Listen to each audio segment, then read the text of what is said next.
ਪਾਸਿਆਂ ਤੇ ਨਿਸ਼ਾਨਾਂ ਦੀ ਛਤਰ ਛਾਇਆ ਥੱਲੇ ਮਹਾਨ ਮਹੱਲਾ ਕੱਢਿਆ ਜਾਵੇਗਾ।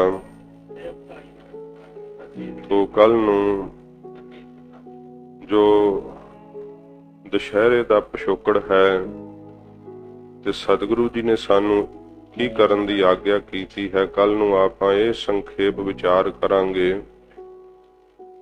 ਸੱਚੇ ਪਾਤਸ਼ਾਹ ਜੀ ਮਹਾਰਾਜ ਨੇ ਜੋ 24 ਅਵਤਾਰ ਕਹੇ ਹਨ, ਉਹਨਾਂ ਵਿੱਚੋਂ ਅਸੀਂ ਪਰਸ਼ੁਰਾਮ ਤੱਕ ਕੱਲ ਦੀ ਕਥਾ ਵਿੱਚ ਸਰਵਣ ਕੀਤਾ ਸੀਗਾ।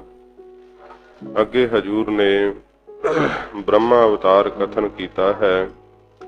ਤੋ ਬਹੁਤ ਹੀ ਸੰਖੇਪ ਵਿੱਚ ਸਤਿਗੁਰੂ ਜੀ ਨੇ ਬਚਨ ਕਹੇ ਹੈ, ਅਬ ਮੈਂ ਕਥਾ ਚਿਰਾਨੀ ਜਿਮ ਉਪਜਿਓ ਬ੍ਰਹਮਾ ਸੁਰ ਗਿਆਨੀ।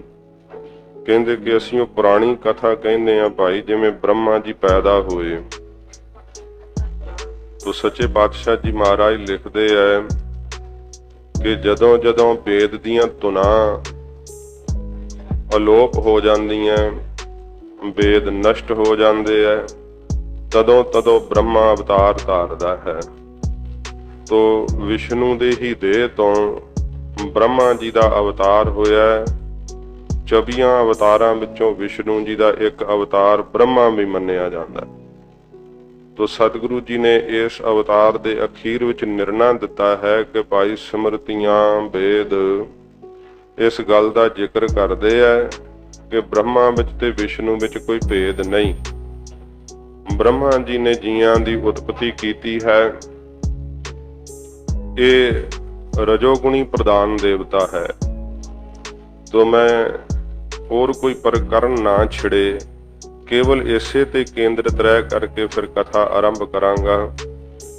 ਸਤ ਸੰਗਤ ਜੀ, ਹਜੂਰ ਨੇ ਬ੍ਰਹਮਾ ਅਵਤਾਰ ਲਿਖਦਿਆਂ ਹੋਇਆਂ ਕਿਹਾ ਹੈ ਕਿ ਬ੍ਰਹਮਾ ਜੀ ਨੇ ਫਿਰ ਜਿਹੜੀਆਂ ਵੇਦ ਦੀਆਂ ਧੁਨਾਂ ਪ੍ਰਗਟ ਕੀਤੀਆਂ, ਅੱਗੋਂ ਸਿਮਰਤੀਆਂ ਬਣੀਆਂ ਜੋ ਵੇਦਾਂ ਦੇ ਅਰਥਾਂ ਨੂੰ ਸਪਸ਼ਟ ਕਰਦੀਆਂ ਨੇ। ਤੋ ਇਹਨਾਂ ਸਿਮਰਤੀਆਂ ਦੇ ਰਾਹ ਜਗਤ ਦੇ ਜੀਵ ਚਲਾਏ, ਪਾਪ ਕਰਮ ਤੋਂ ਉਹਨਾਂ ਨੂੰ ਰੋਕਿਆ। ਤੋ ਇਸ ਤਰ੍ਹਾਂ ਸੱਚੇ ਪਾਤਸ਼ਾਹ ਮਹਾਰਾਜ ਕਹਿੰਦੇ ਭਾਈ ਜਗਤ ਦੇ ਜੀਆਂ ਦਾ ਭਲਾ ਕੀਤਾ, ਨਾਲੇ ਉਹਨਾਂ ਦੀ ਉਤਪਤੀ ਕੀਤੀ ਤੇ ਧਰਮ ਦਾ ਰਾਹ ਦੱਸਿਆ। ਜਿੱਥੇ ਹਜੂਰ ਆਪਣਾ ਨਿਰਣਾ ਦਿੰਦੇ ਆ, ਇੱਥੇ ਤੇ ਬ੍ਰਹਮਾ ਅਵਤਾਰ ਕਿਹਾ ਨਾ, ਇਸੇ ਕਰਕੇ ਪਾਠਕ ਕਈ ਵਾਰੀ ਭੁਲੇਖਾ ਖਾ ਜਾਂਦੇ। ਵੇਖੋ ਹਜੂਰ ਲਿਖ ਰਹੇ ਆ ਕਿ ਸਿਮਰਤੀਆਂ ਨਾਲ ਧਰਮ ਪ੍ਰਾਪਤ ਹੁੰਦਾ ਹੈ ਤੇ ਇਹਨਾਂ ਦੇ ਪੜਨ ਨਾਲ ਜੀਵ ਦੇ ਪਾਪ ਟਰ ਜਾਂਦੇ ਆ। ਕਿਹੜੀ ਗੱਲ ਮੰਨੀਏ? ਉੱਥੇ ਬ੍ਰਹਮਾ ਅਵਤਾਰ ਦਾ ਕਥਨ ਕਰ ਰਹੇ ਆ। ਤੋ ਜੋ ਬ੍ਰਹਮਾ ਦੇ ਕਰਮ ਕੀਤੇ ਆ ਉਹ ਮਹਾਰਾਜ ਨੇ ਲਿਖੇ ਆ। ਜਿੱਥੇ ਆਪਣੇ ਵੱਲੋਂ ਸਤਿਗੁਰੂ ਜੀ ਨੇ ਰਾਏ ਦਿੱਤੀ ਹੈ, ਉੱਥੇ ਸਤਿਗੁਰੂ ਜੀ ਨੇ ਕਿਹਾ, ਜੇ ਸਿਮਰਨ ਤਨ ਕੇ ਭਏ ਅਨਰਾਗੀ ਤਿੰਨ ਤਿੰਨ ਕਿਰਿਆ ਬ੍ਰਹਮ ਕੀ ਤਿਆਗੀ। ਭਾਈ ਜਿਹੜੇ ਸਿਮਰਤੀਆਂ ਦੇ ਰਾਹ ਚੱਲ ਪਏ ਨਾ, ਉਹਨਾਂ ਵਾਹਿਗੁਰੂ ਦੇ ਪਿਆਰ ਦੀ ਕਿਰਿਆ ਹੀ ਛੱਡ ਦਿੱਤੀ। ਤੇ ਸੱਚੇ ਪਾਤਸ਼ਾਹ ਮਹਾਰਾਜ ਕਹਿੰਦੇ ਜਿਹੜੇ ਭਾਈ ਵਾਹਿਗੁਰੂ ਦੇ ਪਿਆਰ ਦਾ ਰਸਤਾ ਤਿਆਗ ਕਰਕੇ ਉਸ ਰਸਤੇ ਤੇ ਪੈ ਗਏ, ਉਹ ਤਾਂ ਫਿਰ ਪਰਮ ਪੁਰਖ ਕਹਿ ਰਹਿ ਗਏ। ਉਹ ਪਰਮ ਪੁਰਖ ਦੀ ਪ੍ਰਾਪਤੀ ਤੋਂ ਰਹਿ ਹੀ ਗਏ, ਵਾਹਿਗੁਰੂ ਦੀ ਪ੍ਰਾਪਤੀ ਨਹੀਂ ਉਹਨਾਂ ਨੂੰ ਹੋਈ। ਉਹ ਸੰਸਾਰ ਦੇ ਕਰਮਾਂ ਵਿੱਚ ਹੀ ਫਸ ਗਏ। ਇਹ ਵੀ ਸੱਚੇ ਪਾਤਸ਼ਾਹ ਜੀ ਆਪਣੀ ਕਲਮ ਨਾਲ ਲਿਖਦੇ ਆ। ਤੋ ਹਜੂਰ ਨੇ ਫਿਰ ਸ਼ਿਵ ਅਵਤਾਰ ਕਥਨ ਕੀਤਾ ਹੈ ਕਿ ਜਦੋਂ ਧਰਤੀ ਤੇ ਬਹੁਤ ਸਾਰੇ ਲੋਕ ਹੀ ਵੱਧ ਗਏ ਤੇ ਫਿਰ ਸੰਘਾਰਕ ਵਾਸਤੇ ਕੀ ਹੈ ਕਿ ਸ਼ਿਵ ਜੀ ਨੂੰ ਪੈਦਾ ਕੀਤਾ ਹੈ। ਵਿਸ਼ਨੂੰ ਦੀ ਹੀ ਦੇਹ ਤੋਂ ਸ਼ਿਵ ਅਵਤਾਰ ਧਾਰਨ ਹੋਇਆ ਹੈ। ਤੋ ਸ਼ਿਵ ਅਵਤਾਰ ਦਾ ਥੋੜਾ ਹਜੂਰ ਨੇ ਵਿਸਥਾਰ ਲਿਖਿਆ। ਤੋ ਸ਼ਿਵ ਜੀ ਨੇ ਦੈਂਤਾਂ ਨਾਲ ਯੁੱਧ ਕੀਤਾ, ਉਹਦਾ ਯੁੱਧ ਦਾ ਵੀ ਸਤਿਗੁਰੂ ਜੀ ਨੇ ਨਿਰੂਪਣ ਕੀਤਾ ਹੈ। ਤੋ ਫਿਰ ਹਜੂਰ ਨੇ ਇਹ ਕਥਾ ਕਹੀ ਹੈ, ਕਿਉਂਕਿ ਅੱਗੇ ਜਾ ਕੇ ਜਲੰਧਰ ਦੈਂਤ ਦੇ ਵਿੱਚ ਇਹ ਕਥਾ ਰਲਣੀ ਹੈ। ਇਸ ਕਰਕੇ ਸ਼ਿਵ ਅਵਤਾਰ ਵਿੱਚ ਹੀ ਮਹਾਰਾਜ ਇਹ ਕਥਾ ਕਹਿੰਦੇ ਹੈ ਕਿ 10 ਪ੍ਰਜਾਪਤੀ ਦੀ 10,000 ਲੜਕੀ ਵਿੱਚੋਂ ਗੌਰਜਾ ਨਾਮ ਦੀ ਇੱਕ ਲੜਕੀ ਨੂੰ ਸ਼ਿਵ ਜੀ ਨੇ ਵਰਿਆ ਸੀ। ਤੋ ਜਿਹੜੀ ਉਸ ਦੇ ਕੁੰਡ ਵਿੱਚ ਪੈ ਕਰਕੇ ਮੈਂ ਵਿਸਥਾਰ ਨਹੀਂ ਕਰਨਾ, ਉਸ ਦੇ ਯੱਗ ਕੁੰਡ ਵਿੱਚ, ਕਿਉਂਕਿ ਸ਼ਿਵ ਜੀ ਨੂੰ ਯੱਗ ਵਿੱਚ ਬੁਲਾਇਆ ਨਾ ਸੀ, ਕਿਉਂਕਿ ਅੱਕ ਧਤੂਰਾ ਖਾਂਦਾ ਹੈ, ਸਰੀਰ ਤੇ ਸਵਾਹ ਮਲਦਾ, ਬੇਇੱਜ਼ਤੀ ਕਰਾਉਣੀ ਹੈ ਉਹਨੂੰ ਸੱਦ ਕੇ। ਤੇ ਸ਼ਿਵ ਜੀ ਨੂੰ ਜਾ ਨਾਰਦ ਨੇ ਦੱਸਿਆ ਕਿ ਵੇਖ ਸ਼ਿਵਾ ਤੇਰੀ ਬੇਇੱਜ਼ਤੀ ਕੀਤੀ ਹੈ। ਉਹਨੂੰ ਚੜ ਗੁੱਸਾ ਗਿਆ, ਉਹਨੇ ਸਭ ਮਾਰ ਮੂਰ ਦਿੱਤੇ। ਫਿਰ ਜੋ ਆਏ ਬਾਅਦ ਵਿੱਚ ਹਜੂਰ ਲਿਖਦੇ ਆ ਸਾਰੀ ਉਹ ਕਥਾ। ਗੌਰਜਾਂ ਉਸ ਕੁੰਡ ਵਿੱਚ ਸੜ ਕੇ ਮਰ ਗਈ ਸੀ। ਫਿਰ ਉਹਨੇ ਜਨਮ ਲਿਆ ਤੇ शिव जी ਨੂੰ ਆ ਕਰਕੇ ਮਿਲੀ। तो इस प्रकार शिव अवतार दी कथा हजूर ने कही है। इस तो बाद महाराज फिर जलंधर दी कथा कहिंदे, इत्थे तक आपां कह के ते अगे कथा आरंभ करांगे। जिहड़ा जलंधर दैंत होया, इहदा जन्म शिवा दे क्रोध तो होया। तो ये जलंधर दैंत बड़ा बली होया। इसने 14 दे 14 रतनवी देवतियां कोलों खोह लए, सब राजधानियां चों कढ दिते। तो इसने विष्णु ब्रह्मा शिव जी राले दे नाल युद्ध करन लगे।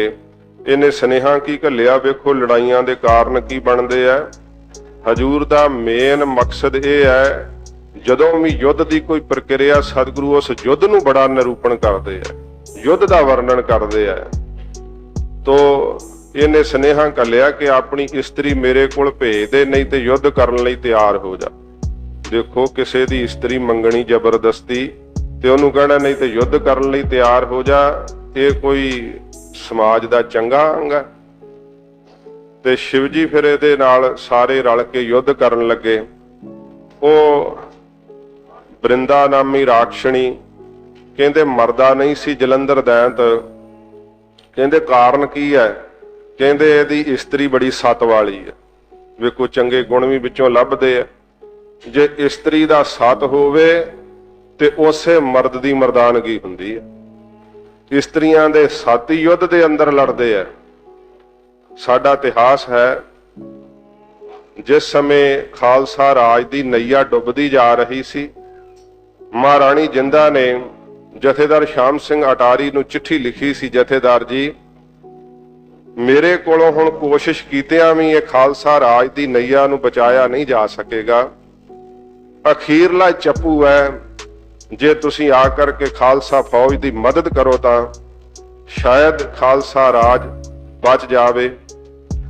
सरदार श्याम सिंह अटारी उस समय 70 साल की उम्र सी सरदार दी, ते बड़े दूरंदेश सन। सरदार श्याम सिंह अटारी ने वो चिट्ठी पढ़ी ते तैयारी की फिर युद्ध ते चढ़न वास्ते। जदों सरदार ने तैयारी की ना, उस दिन की तैयारी बड़ी अनोखी सी। केसी इशनान किया, सुचे वस्त्र धारण किए, हुक्म किया फौजां दे ताई के तैयारी करो। माता देसा ने जो सरदार दे घरों सी, सरदार दी तैयारी हुंदी वेखी, बड़ी अलौकिक तैयारी हुई है। इस समय जदों सरदार घरों तुरन लगे है ते माता देसा ने अगे होकर के पूछया, सरदार जी अज बड़ी अनोखी तैयारी करके चले हो, किसी खास जगह ते जाना है? हाँ देसा, अज खास जगह ते जाना है। कदों मुड़ोगे? ते सरदार ने कहा, देसा मेरे जिउंदे आउण दी आस ना रखी, हुण मैं जिउंदा नहीं आवांगा। सरदार ने पहलों ही शहीद होने वास्ते सणकेशी इशनान करके तैयारी की है। कहा, सरदार जी मैनू कोई अंतिम निशानी दे दिओ। ते सरदार श्याम सिंह अटारी ने अपने गात्रियों अपना दुतारा खंडा खिंच के ते समय म्यान देसा नूं दिता। कहा, देसा जिस पल्लू नूं पकड़ के तू मेरे नाल 4 लावां लईआं सन, तू पल्लू बड़ा साम के रखिया, लै मेरे खंडे दा म्यान भी उस दा यादगार नाल साम के रखी। अपने खंडे दा म्यान उत्थे ही दे दिता। ते सरदार श्याम सिंह अटारी जदों उस जंग दे अंदर, मुदकी दी जंग दे अंदर साध संगत जी शहीद होए है, इन्ना सरदार दा पुरुषार्थ नूं पता लग गया सी कि खालसा फौज ही जदों आप गदारी कर रही है, अंग्रेज ने खरीद ले सन ते जित दी कोई आस नहीं सी, फिर भी सरदार जान हूल के लड़िया। उन्हें पता सी कि इत्थे शहीदी देनी पवेगी। ते फिर भी जदों खालसा फौजां जित गईयां, मौके दे कवि ने लिखिया, शाह मुहम्मदा एक सरकार बाजों फौजां जित के अंत नूं हारियां ने। भजा दित्ती ही अंग्रेज फौज मैदाने जंग विचों ਭੱਜੀ ਜਾਂਦੀ ਹੋਈ ਫੌਜ ਨੂੰ ਡੋਗਰਿਆਂ ਨੇ ਦੱਸਿਆ, ਕਿੱਧਰ ਭੱਜੇ ਜਾਂਦੇ ਹੋ? ਹੁਣ ਤਾਂ ਪਿੱਛੇ ਲੜਨ ਵਾਲਾ ਕੋਈ ਵੀ ਨਹੀਂ ਰਹਿ ਗਿਆ, ਬਰੂਦ ਦੇ ਥਾਂ ਤੇ ਤਾਂ ਸਰੋਂ ਦੀਆਂ ਬੋਰੀਆਂ ਆ ਗਈਆਂ, ਕੋਈ ਲੜਨ ਵਾਲਾ ਨਹੀਂ, ਆਓ ਪਿੱਛੇ ਮੁੜੋ। ਫਿਰ ਅੰਗਰੇਜ਼ ਫੌਜ ਮੁੜੀ ਸੀ ਤੇ ਸਰਦਾਰ ਉਸ ਯੁੱਧ ਵਿੱਚ ਸ਼ਹੀਦ ਹੋਏ। ਕਹਿੰਦੇ ਆ ਅੰਗਰੇਜ਼ ਨੇ ਫਿਰ ਵੀ ਸ਼ਾਹੀ ਸਨਮਾਨਾਂ ਦੇ ਨਾਲ ਸਰਦਾਰ ਸਾਮ ਸਿੰਘ ਅਟਾਰੀ ਦੀ ਮ੍ਰਿਤਕ ਦੇਹ ਜਿਸ ਵਕਤ ਅਟਾਰੀ ਨਗਰ ਵਿੱਚ ਲਿਆਂਦੀ ਨਾ, ਕਹਿੰਦੇ ਸਰਦਾਰ ਦੀ ਦੇਹ ਦੇ ਦਰਸ਼ਨ ਕਰਨ ਲਈ ਅਟਾਰੀ ਨਗਰ ਦੇ ਲੋਕ ਉਮੜ ਕੇ ਆਏ ਤੇ ਬਹੁਤ ਵੱਡਾ ਇਕੱਠ ਸੀਗਾ। ਸਰਦਾਰ ਦੀ ਮ੍ਰਿਤਕ ਦੇਹ ਦਾ ਜਦੋਂ ਮਾਤਾ ਦੇਸਾ ਨੇ ਦਰਸ਼ਨ ਕੀਤਾ, ਮੱਥਾ ਟੇਕਿਆ ਸਰਦਾਰ ਦੇ ਚਰਨਾਂ ਤੇ, ਕੀ ਵੇਖਦੀ ਹੈ ਕਿ ਸਰਦਾਰ ਦੇ ਹੱਥ ਵਿੱਚ ਖੰਡਾ ਉਵੇਂ ਹੀ ਪਕੜਿਆ ਹੋਇਆ। ਸ਼ਹੀਦ ਹੋਏ ਜਰਨੈਲ ਨੇ ਵੀ ਆਪਣੇ ਹੱਥੋਂ ਖੰਡਾ ਨਹੀਂ ਸੀ ਛੱਡਿਆ, ਕਿਉਂਕਿ ਜੰਗ ਕਰਦਿਆਂ ਹੋਇਆਂ ਹੱਥ ਸੁੱਜ ਗਿਆ ਸੀ ਖੰਡੇ ਦੇ ਅੰਦਰ, ਤੇ ਸੁੱਜਿਆ ਹੋਇਆ ਹੱਥ ਖੰਡੇ ਤੋਂ ਬਾਹਰ ਨਹੀਂ ਸੀ ਆਉਂਦਾ। ਮਾਤਾ ਦੇਸਾ ਨੇ ਹੌਲੀ ਹੌਲੀ ਤੇਲ ਮਲ ਕਰਕੇ ਸਰਦਾਰ ਦੇ ਹੱਥੋਂ ਖੰਡਾ ਛੁਡਾ ਕੇ ਉਸੇ ਹੀ ਮਿਆਨ 'ਚ ਖੰਡਾ ਪਾਇਆ ਜਿਹੜਾ ਮਿਆਨ ਸਰਦਾਰ ਦੇ ਕੇ ਗਿਆ ਸੀ। ਮਾਤਾ ਦੇਸਾਂ ਦੇ ਜੱਤ ਦੀ ਨਿਸ਼ਾਨੀ ਹੈ ਕਿ ਸਰਦਾਰ ਇੰਨੀ ਵੀਰ ਗਤੀ ਨਾਲ ਲੜਿਆ। ਸਾਧ ਸੰਗਤ ਜੀ, ਇਹ ਕਥਾਵਾਂ ਸਾਨੂੰ ਜਿੱਥੇ ਉਹਨਾਂ ਨੇ ਕੀਤੇ ਔਗਣ, ਉਹਨਾਂ ਦੀਆਂ ਕੀਤੀਆਂ ਗਲਤੀਆਂ ਪ੍ਰਗਟ ਕਰਕੇ ਦੱਸਦੀਆਂ ਨੇ, ਉਥੇ ਸੁਭ ਗੁਣਾਂ ਦੇ ਤਾਈਂ ਵੀ ਸਾਨੂੰ ਸਿੱਖਿਆ ਦਿੰਦੀਆਂ ਨੇ। ਹਜੂਰ ਲਿਖਦੇ ਆ ਕਿ ਭਾਈ ਜਦੋਂ ਇਹਨਾਂ ਨੂੰ ਪਤਾ ਲੱਗਾ ਕਿ ਬਿੰਦਾ ਰਾਖਸ਼ਣੀ ਦਾ ਜੱਤ ਬੜਾ ਤਗੜਾ, ਜਿਸ ਕਰਕੇ ਉਹਦੇ ਪਿੱਛੇ ਵੀ ਇੱਕ ਕਥਾ ਹੈ, ਜੇ ਉਹ ਦੱਸਣ ਲੱਗਾ ਤਾਂ ਸਮਾਂ ਬਹੁਤ ਲੱਗੇਗਾ, ਹਜੂਰ ਨੇ ਲਿਖੀ ਹੈ। ਤੋ ਜਿਸ ਵਕਤ ਨਾ ਮਾਰ ਸਕੇ ਜਲੰਧਰ ਦੈਂਤ ਨੂੰ, ਫਿਰ ਵਿਸ਼ਨੂੰ ਨੇ ਜਲੰਧਰ ਦੈਂਤ ਦਾ ਰੂਪ ਧਾਰਿਆ, ਇਸ ਕਰਕੇ 24 ਅਵਤਾਰਾਂ ਵਿੱਚੋਂ ਇਹਨੂੰ ਵੀ ਇੱਕ ਅਵਤਾਰ ਮੰਨਿਆ ਜਾਂਦਾ। ਜਲੰਧਰ ਦਾ ਰੂਪ ਧਾਰਿਆ ਤੇ ਜਲੰਧਰ ਦਾ ਰੂਪ ਧਾਰ ਕੇ ਬ੍ਰਿੰਦਾ ਰਾਖਸ਼ਣੀ ਦਾ ਸੱਤ ਤੋੜਿਆ। ਫਿਰ ਜਲੰਧਰ ਦੈਂਤ ਮਰਿਆ ਸੀ ਤੇ ਫਿਰ ਕਹਿੰਦੇ ਜਦੋਂ ਬ੍ਰਿੰਦਾ ਰਾਖਸ਼ਣੀ ਨੂੰ ਪਤਾ ਲੱਗਾ, ਉਹਨੇ ਸ਼ਰਾਪ ਦਿੱਤਾ, ਕਹਿੰਦੀ ਜਾ ਗੰਡਕਾ ਨਦੀ ਦਾ ਪੱਥਰ ਬਣ। ਉਹਨੇ ਅੱਗੋਂ ਵਰ ਦਿੱਤਾ, ਚੰਗਾ ਤੁਲਸੀ ਬਣ, ਤੂੰ ਵੀ ਮੇਰੇ ਤੇ ਚੜ੍ਹਦੀ ਰਹੇਂਗੀ। ਇਸ ਤਰ੍ਹਾਂ ਦੇ ਸ਼ਰਾਪ ਲਿਖੇ ਹੋਏ ਆ। ਤੋ ਸੱਚੇ ਪਾਤਸ਼ਾਹ ਜੀ ਮਹਾਰਾਜ ਕਹਿੰਦੇ ਇਸ ਤਰ੍ਹਾਂ ਭਾਈ ਜਲੰਧਰ ਦੈਂਤ ਦਾ ਅਵਤਾਰ ਜਿਹੜਾ ਸੀ ਨਾ, ਉਹ ਧਾਰਨ ਕੀਤਾ। ਫਿਰ ਸਾਧ ਸੰਗਤ ਜੀ, ਵਿਸ਼ਨੂੰ ਦਾ ਆਪਣਾ ਅਵਤਾਰ ਹੈ। ਤੋ ਇਸ ਪ੍ਰਕਾਰ ਮਦ ਕੀਟਬ ਦੈਂਤਾਂ ਨੂੰ ਮਾਰਨ ਵਾਸਤੇ ਅਵਤਾਰ ਧਾਰਨ ਕੀਤਾ। ਤੇ ਅੱਗੇ ਹਜੂਰ ਨੇ 16ਵੇਂ ਥਾਂ ਤੇ ਅਹਰੰਤ ਅਵਤਾਰ ਦੀ ਕਥਾ ਲਿਖੀ ਹੈ। ਉਹ ਥੋੜੀ ਜੀ ਕਹਿ ਕੇ ਆਪਾਂ ਫਿਰ ਕਥਾ ਸ਼ੁਰੂ ਕਰ ਦਿੰਨੇ। ਜਿਹੜਾ ਅਹਰੰਤ ਅਵਤਾਰ ਹੋਇਆ, ਕਹਿੰਦੇ ਨੇ ਦੈਂਤਾਂ ਦੇ ਗੁਰੂ ਸ਼ੁਕਰਾਚਾਰੀਆ ਨੇ, ਇਹਦੇ ਵਿੱਚ ਵੀ ਬੜੀ ਸਿੱਖਿਆ ਮਿਲਦੀ ਹੈ। ਦੈਂਤ ਕਹਿਣ ਲੱਗੇ ਕਿ ਦੇਵਤੇ ਬਲੀ ਕਿਉਂ ਆਏ? ਉਹ ਸ਼ੁਕਰਾਚਾਰੀਆ ਕਹਿੰਦਾ ਯੱਗ ਬੜਾ ਕਰਦੇ ਆ, ਕਿਉਂਕਿ ਉਹਨਾਂ ਯੁੱਗਾਂ ਵਿੱਚ ਯੱਗ ਦੀ ਮਹਿਮਾ ਕਹੀ ਜਾਂਦੀ ਸੀ। ਤੇ ਕਹਿੰਦਾ ਦੈਂਤੋ ਤੁਸੀਂ ਵੀ ਯੱਗ ਕਰੋ, ਉਹਨਾਂ ਤੋਂ ਵੱਡੇ ਪ੍ਰਤਾਪੀ ਹੋ ਜਾਓਗੇ। ਤਾਂ ਦੈਂਤ ਵੀ ਫਿਰ ਜਦੋਂ ਯੱਗ ਕਰਨ ਦੀ ਤਿਆਰੀ ਕਰਨ ਲੱਗੇ ਤੇ ਦੇਵਤੇ ਡਰ ਕੇ ਸੋਚਿਆ ਇਹ ਤਾਂ ਯੱਗ ਕਰਕੇ ਬਲੀ ਹੋ ਜੂਗੇ। ਫਿਰ ਉਹ ਕਹਿੰਦੇ ਵਿਸ਼ਨੂੰ ਨੂੰ ਕੋਈ ਜੋ ਉਪਾਅ ਕਰ। ਕਹਿੰਦਾ ਕੋਈ ਨਹੀਂ, ਇਹਨਾਂ ਦੀ ਹੁਣ ਬੁੱਧ ਭ੍ਰਸ਼ਟ ਕਰਦਾ ਮੈਂ। ਫਿਰ ਉਹਨੇ ਅਰਹੰਤ ਅਵਤਾਰ ਜਿਹੜਾ ਉਹ ਧਾਰਨ ਕੀਤਾ ਤੇ ਸਾਰਿਆਂ ਦੀ ਬੁੱਧ ਭ੍ਰਸ਼ਟ ਇਸ ਤਰ੍ਹਾਂ ਕੀਤੀ ਕਿ ਸਭ ਦੇ ਹੱਥਾਂ ਵਿੱਚ ਮੋਚਨੇ ਫੜਾ ਕਰਕੇ ਸਭ ਦੇ ਸਿਰਾਂ ਦੇ ਵਾਲ ਹੀ ਕਟਾ ਛੱਡੇ। ਉੱਥੋਂ ਇਹ ਵਾਲ ਕੱਟਣ ਦੀ ਪ੍ਰਥਾ ਚੱਲੀ ਹੈ। ਜਦੋਂ ਸਭ ਦੇ ਸਿਰਾਂ ਦੇ ਵਾਲ ਕੱਟੇ ਗਏ, ਹਜੂਰ ਨੇ ਲਿਖਿਆ ਕਿ ਜਿਹੜੇ ਨੰਦ ਕੇ ਰਾਜੇ ਸੀ, ਸੋ ਸਿਖਾਹੀਨ ਕੀਨੇ ਸਭ ਰਾਜੇ, ਸਾਰੇ ਰਾਜੇ ਚੋਟੀਆਂ ਤੋਂ ਹੀਣੇ ਕਰ ਦਿੱਤੇ, ਭਾਵ ਸਿਰਾਂ ਦੇ ਕੇਸ ਕੱਟ ਦਿੱਤੇ। ਤੇ ਜਦੋਂ ਕੇਸ ਕੱਟੇ ਗਏ ਤੇ ਸਿਖਾਹੀਨ ਮੰਤਰ ਨਾ ਫੁਰੈ, ਜਿਹਦੇ ਕੇਸ ਕੱਟੇ ਹੋਣ ਨਾ, ਹਜੂਰ ਕਹਿੰਦੇ ਭਾਈ ਉਹਦਾ ਮੰਤਰ ਨਹੀਂ ਚੱਲਦਾ। ਤੇ ਜੇ ਕੋ ਕਰੈ ਉਲਟ ਤੇ ਪਰੈ, ਜੇ ਕੋਈ ਮੰਤਰ ਪੜਦਾ ਤੇ ਉਲਟ ਕੇ ਉਹਨੂੰ ਹੀ ਪੈਂਦਾ ਆ ਕਰਕੇ। ਤੇ ਜਿਹੜੇ ਹੁਣ ਗੁਰੂ ਮਹਾਰਾਜ ਦੇ ਸਿੱਖ ਹੋ ਕਰਕੇ ਕਹਿਣ ਕਿ ਕੇਸ ਰੱਖਣ ਦੀ ਲੋੜ ਕੋਈ ਨਹੀਂ, ਤੇ ਆਪਾਂ ਬਾਣੀ ਬਥੇਰੀ ਪੜ੍ਹਦੇ ਆ। ਸਤਿਗੁਰੂ ਜੀ ਕਹਿੰਦੇ ਭਾਈ ਉਹਨੂੰ ਬਾਣੀ ਦਾ ਫਲ ਕਿਵੇਂ ਮਿਲੂਗਾ ਜਿਹੜਾ ਗੁਰੂ ਜੀ ਦੀ ਆਗਿਆ ਦਾ ਹੀ ਪਾਲਣ ਨਹੀਂ ਕਰਦਾ। ਜੇ ਉਹਨਾਂ ਦੇ ਕੇਸ ਕੱਟ ਦਿੱਤੇ ਤੇ ਸਾਧ ਸੰਗਤ ਜੀ ਕੋਈ ਮੰਤਰ ਨਾ ਫੁਰਿਆ। ਤੇ ਜਿਹੜੇ ਕੇਸ ਕੱਟ ਕੇ ਵੀ ਕਹਿੰਦੇ ਆ ਕਿ ਅਸੀਂ ਮੂਲ ਮੰਤਰ ਸਿੱਧ ਕੀਤਾ ਹੋਇਆ, ਸਾਧ ਸੰਗਤ ਜੀ ਹੋ ਨਹੀਂ ਸਕਦਾ। ਗੁਰੂ ਕਾ ਮੰਤਰ, ਗੁਰੂ ਕਾ ਉਪਦੇਸ਼, ਸਤਿਗੁਰੂ ਦਾ ਪਿਆਰ ਉਦੋਂ ਹੀ ਹਿਰਦੇ ਵਿੱਚ ਵਸੇਗਾ ਜੇ ਗੁਰੂ ਗੋਬਿੰਦ ਸਿੰਘ ਦੀ ਰਹਿਣੀ ਵਿੱਚ ਪਰਪੱਕ ਹੋਵਾਂਗੇ। ਕਿਸੇ ਬ੍ਰਾਹਮਣ ਦਾ ਜੱਤ ਨਹੀਂ ਸੀ ਰਾਜਕੁਮਾਰੀ ਕੋਲੋਂ ਤੋੜਿਆ ਜਾਂਦਾ। ਕਹਿੰਦੇ ਕਾਰਨ ਕੀ ਹੈ? ਕਹਿੰਦੇ ਰਾਤ ਨੂੰ ਮੰਤਰ ਪੜ੍ਹ ਕੇ ਕੋਟ ਕਰ ਲੈਂਦਾ ਆਪਣੇ ਦੁਆਲੇ। ਕਹਿੰਦੇ ਫਿਰ ਇਹ ਵਜ਼ੀਰਾਂ ਨੂੰ ਪੁੱਛਿਆ ਰਾਜੇ ਨੇ ਕਿ ਕੀ ਕਰੀਏ? ਕਹਿੰਦੇ ਰਾਜਾ ਇੱਕੋ ਹੀ ਤਰੀਕਾ, ਇਹਨੂੰ ਤਮਾਕੂ ਪਿਆਓ ਕਿਸੇ ਬਹਾਨੇ। ਜਦੋਂ ਤਮਾਕੂ ਪੀਊਗਾ ਸਭ ਜਪ ਤਪ ਟੁੱਟ ਜਾਣਗੇ, ਨਸ਼ਟ ਹੋ ਜਾਣਗੇ।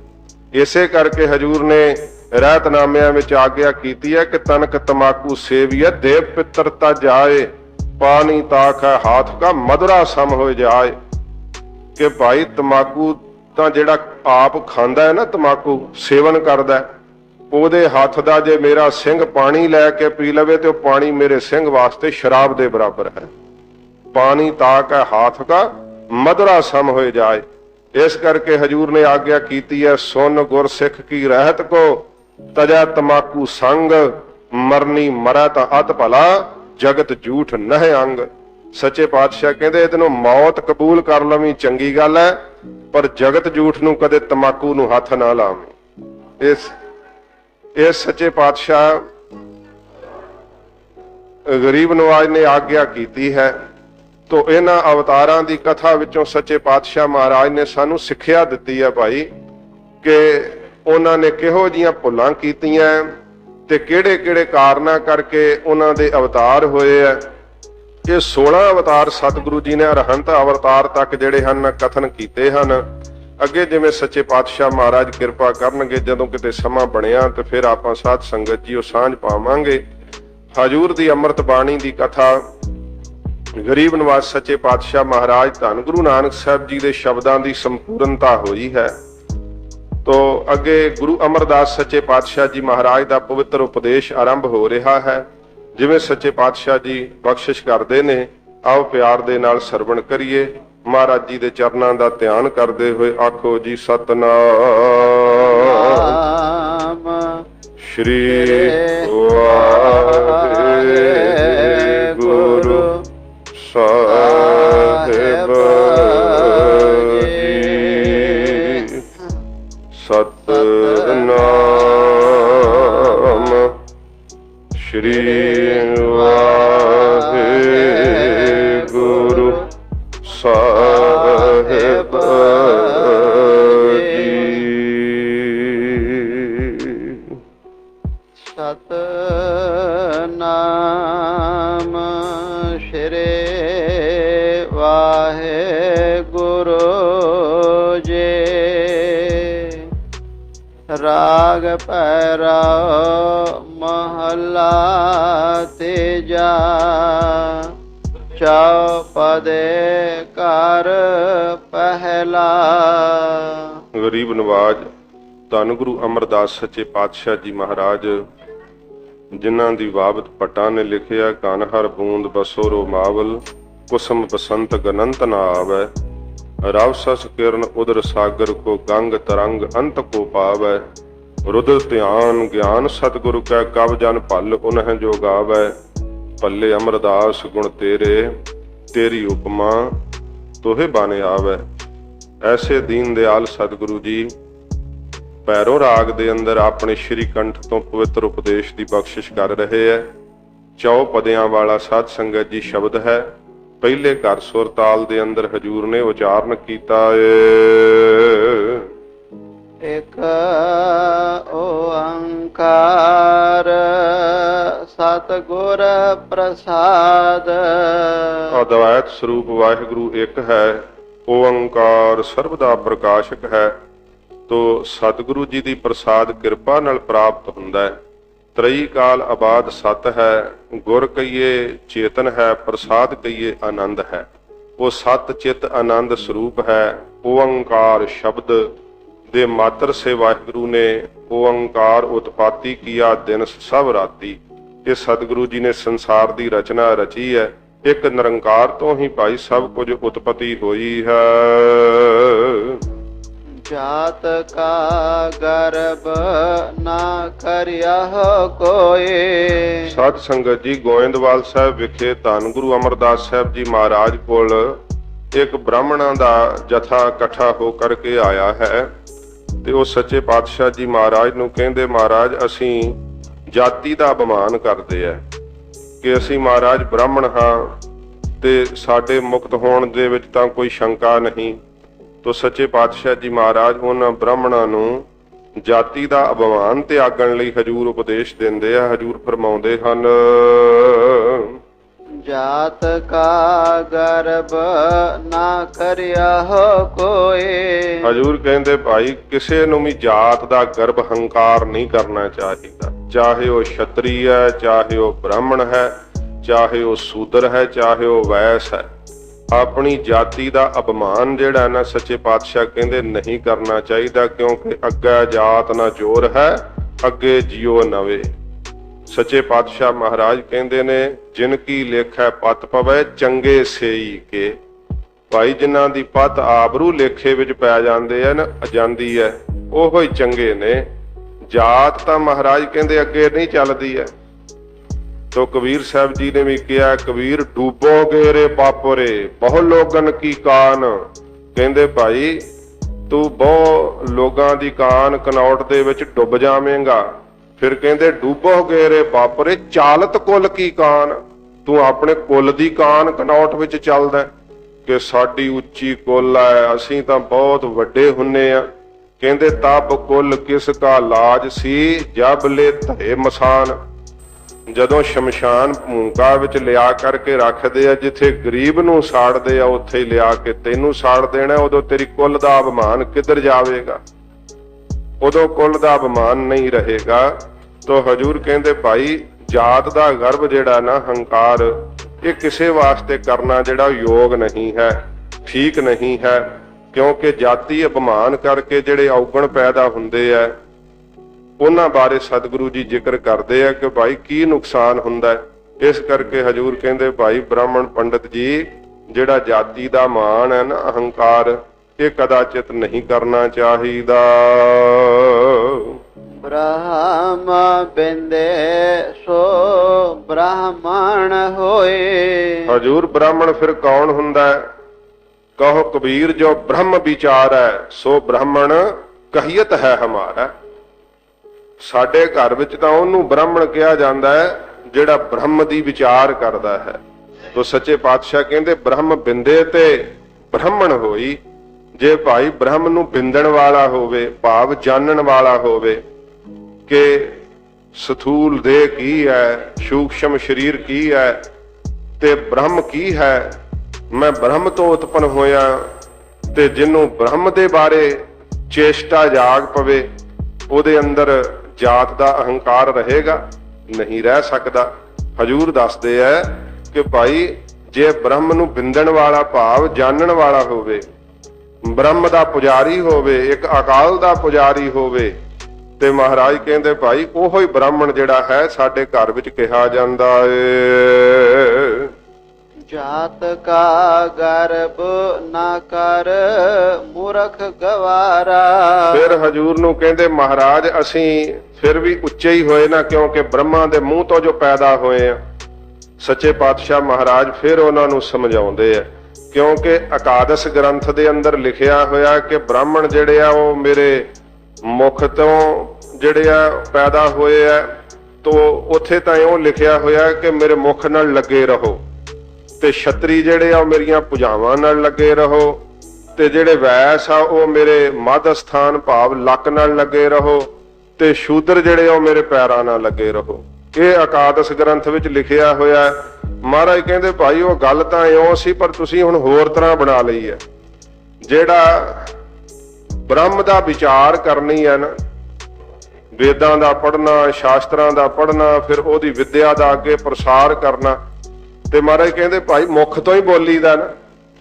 ਤੇ ਇਸ ਕਰਕੇ ਤੁਹਾਨੂੰ ਕਿਹਾ ਕਿ ਭਾਈ ਮੁੱਖ ਨਾਲ ਲੱਗੇ ਰਹੋ, ਭਾਵ ਇਹ ਗਿਆਨ ਦਾ ਆਪ ਜਿਹੜਾ ਹੈ ਅੰਸ਼ ਹਾਸਲ ਕਰਕੇ ਤੇ ਅੱਗੇ ਗਿਆਨ ਆਪਣੇ ਮੁੱਖ ਰਾਹੀਂ ਸ਼ਬਦਾਂ ਦੁਆਰਾ ਵੰਡਦੇ ਰਹੋ। ਇਹ ਮੁੱਖ ਵਿੱਚ ਲੱਗਣਾ ਹੈ।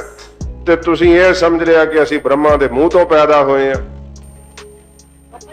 ਤੋ ਕਬੀਰ ਸਾਹਿਬ ਨੇ ਸ਼ਬਦ ਕਹੇ ਆ ਨਾ ਫਿਰ ਬੜੇ ਸਖਤ ਨੇ, ਜੋ ਤੂੰ ਬ੍ਰਾਹਮਣ ਬ੍ਰਾਹਮਣੀ ਜਾਇਆ ਤੋ ਆਨ ਬਾਟ ਕਾਹੇ ਨਹੀਂ ਆਇਆ।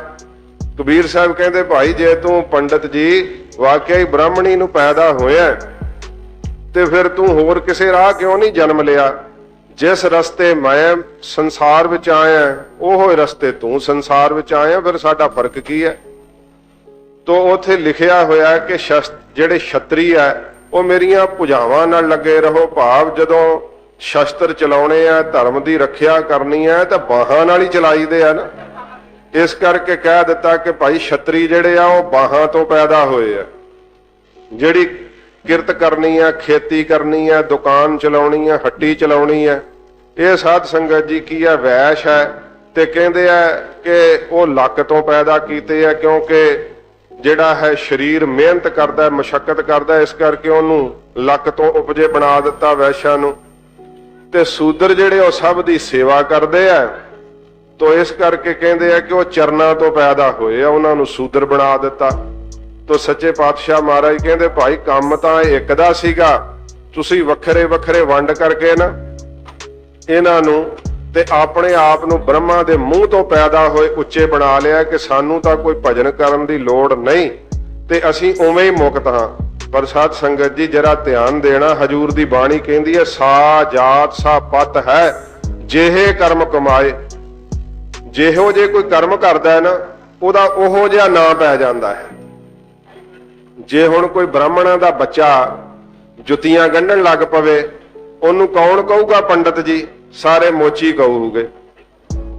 ਕਰਮ ਤੋਂ ਨਾਮ ਪੈਂਦਾ ਹੈ। ਸਾ ਜਾਤ ਸਾ ਪਤ ਹੈ ਜਿਹੇ ਕਰਮ ਕਮਾਏ, ਉਹੋ ਹੀ ਉਹਦੀ ਪੰਕਤੀ ਬਣ ਜਾਂਦੀ ਹੈ, ਸ਼੍ਰੇਣੀ ਉਹ ਉਹਦੀ ਜਾਤ ਪੈ ਜਾਂਦੀ ਹੈ, ਜਿਹੋ ਜੇ ਕੋਈ ਕਰਮ ਕਰੇ।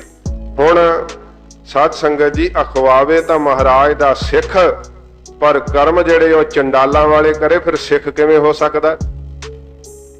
ਸਤਿਗੁਰੂ ਜੀ ਨੇ ਕਰਮਾਂ ਦੇ ਉੱਤੇ ਕਿਹਾ ਕਿ ਭਾਈ ਇੱਥੇ ਨਾਂ ਪੈ ਜਾਂਦੇ ਆ। ਇਹ ਤਾਂ ਬ੍ਰਾਹਮਣਾਂ ਨੇ ਵਰਨਾ ਆਸ਼ਰਮਾਂ ਦੀ ਵੰਡ ਕਰ ਦਿੱਤੀ ਹੈ ਤੇ ਸਤਿਗੁਰੂ ਪਾਤਸ਼ਾਹ ਨੇ ਸਭ ਵਰਨ ਆਸ਼ਰਮ ਇਕੱਠੇ ਹੀ ਕਰ ਦਿੱਤੇ ਗਰੀਬ ਨਵਾਜ ਨੇ। ਕਿਵੇਂ ਕੀਤੇ ਆ? ਹਜੂਰ ਨੇ ਜਿਸ ਸਮੇਂ ਅੰਮ੍ਰਿਤ ਦੀ ਦਾਤ ਬਖਸ਼ਿਸ਼ ਕੀਤੀ ਹੈ ਨਾ ਸਾਧ ਸੰਗਤ ਜੀ, ਉਸ ਸਮੇਂ ਸਾਰੀਆਂ ਜਾਤਾਂ ਪਾਤਾਂ ਸਭ ਮੇਟ ਦਿੱਤੀਆਂ। ਇਹੀ ਕਿਹਾ ਜਾਂਦਾ ਨਾ ਕਿ ਖਾਲਸਾ ਜੀ ਅੱਜ ਤੋਂ ਤੁਹਾਡਾ ਜਾਤ ਪਾਤ ਗੋਤ ਸਭ ਨਾਸ਼ ਹੋ ਚੁੱਕਾ ਹੈ। ਅੱਜ ਤੋਂ ਤੁਹਾਡੇ ਪਿਤਾ ਗੁਰੂ ਗੋਬਿੰਦ ਸਿੰਘ ਸਾਹਿਬ ਜੀ ਮਹਾਰਾਜ ਹਨ ਤੇ ਮਾਤਾ ਸਾਹਿਬ ਕੌਰ ਜੀ ਆਪ ਦੇ ਮਾਤਾ ਜੀ ਹਨ। ਖਾਲਸੇ ਦਾ ਜਨਮ ਸਥਾਨ ਤਖਤ ਸ੍ਰੀ ਕੇਸਗੜ੍ਹ ਸਾਹਿਬ ਦਾ ਹੈ। ਖਾਲਸੇ ਦੇ ਨਾਨਕੇ ਗੁਰੂ ਕੇ ਲਾਹੌਰ ਹਨ। ਐਸੀ ਆਇਡੈਂਟੀ ਦਿੱਤੀ, ਪਰਚਾ ਸ਼ਬਦ ਦਾ ਕਰਨਾ, ਦੀਦਾਰ ਖਾਲਸੇ ਦੇ ਕਰਨੇ, ਪੂਜਾ ਇੱਕ ਅਕਾਲ ਪੁਰਖ ਵਾਹਿਗੁਰੂ ਦੀ ਕਰਨੀ।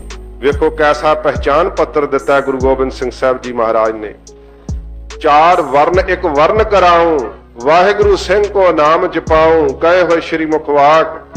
ਤੇ ਸੱਚੇ ਪਾਤਸ਼ਾਹ ਜੀ ਮਹਾਰਾਜ ਦੇ ਇਹ ਬਚਨ ਕਿ ਮੈਂ ਚੌਹਾਂ ਵਰਨਾਂ ਤੋਂ ਇੱਕੋ ਹੀ ਵਰਨ ਕਰ ਦੂੰਗਾ।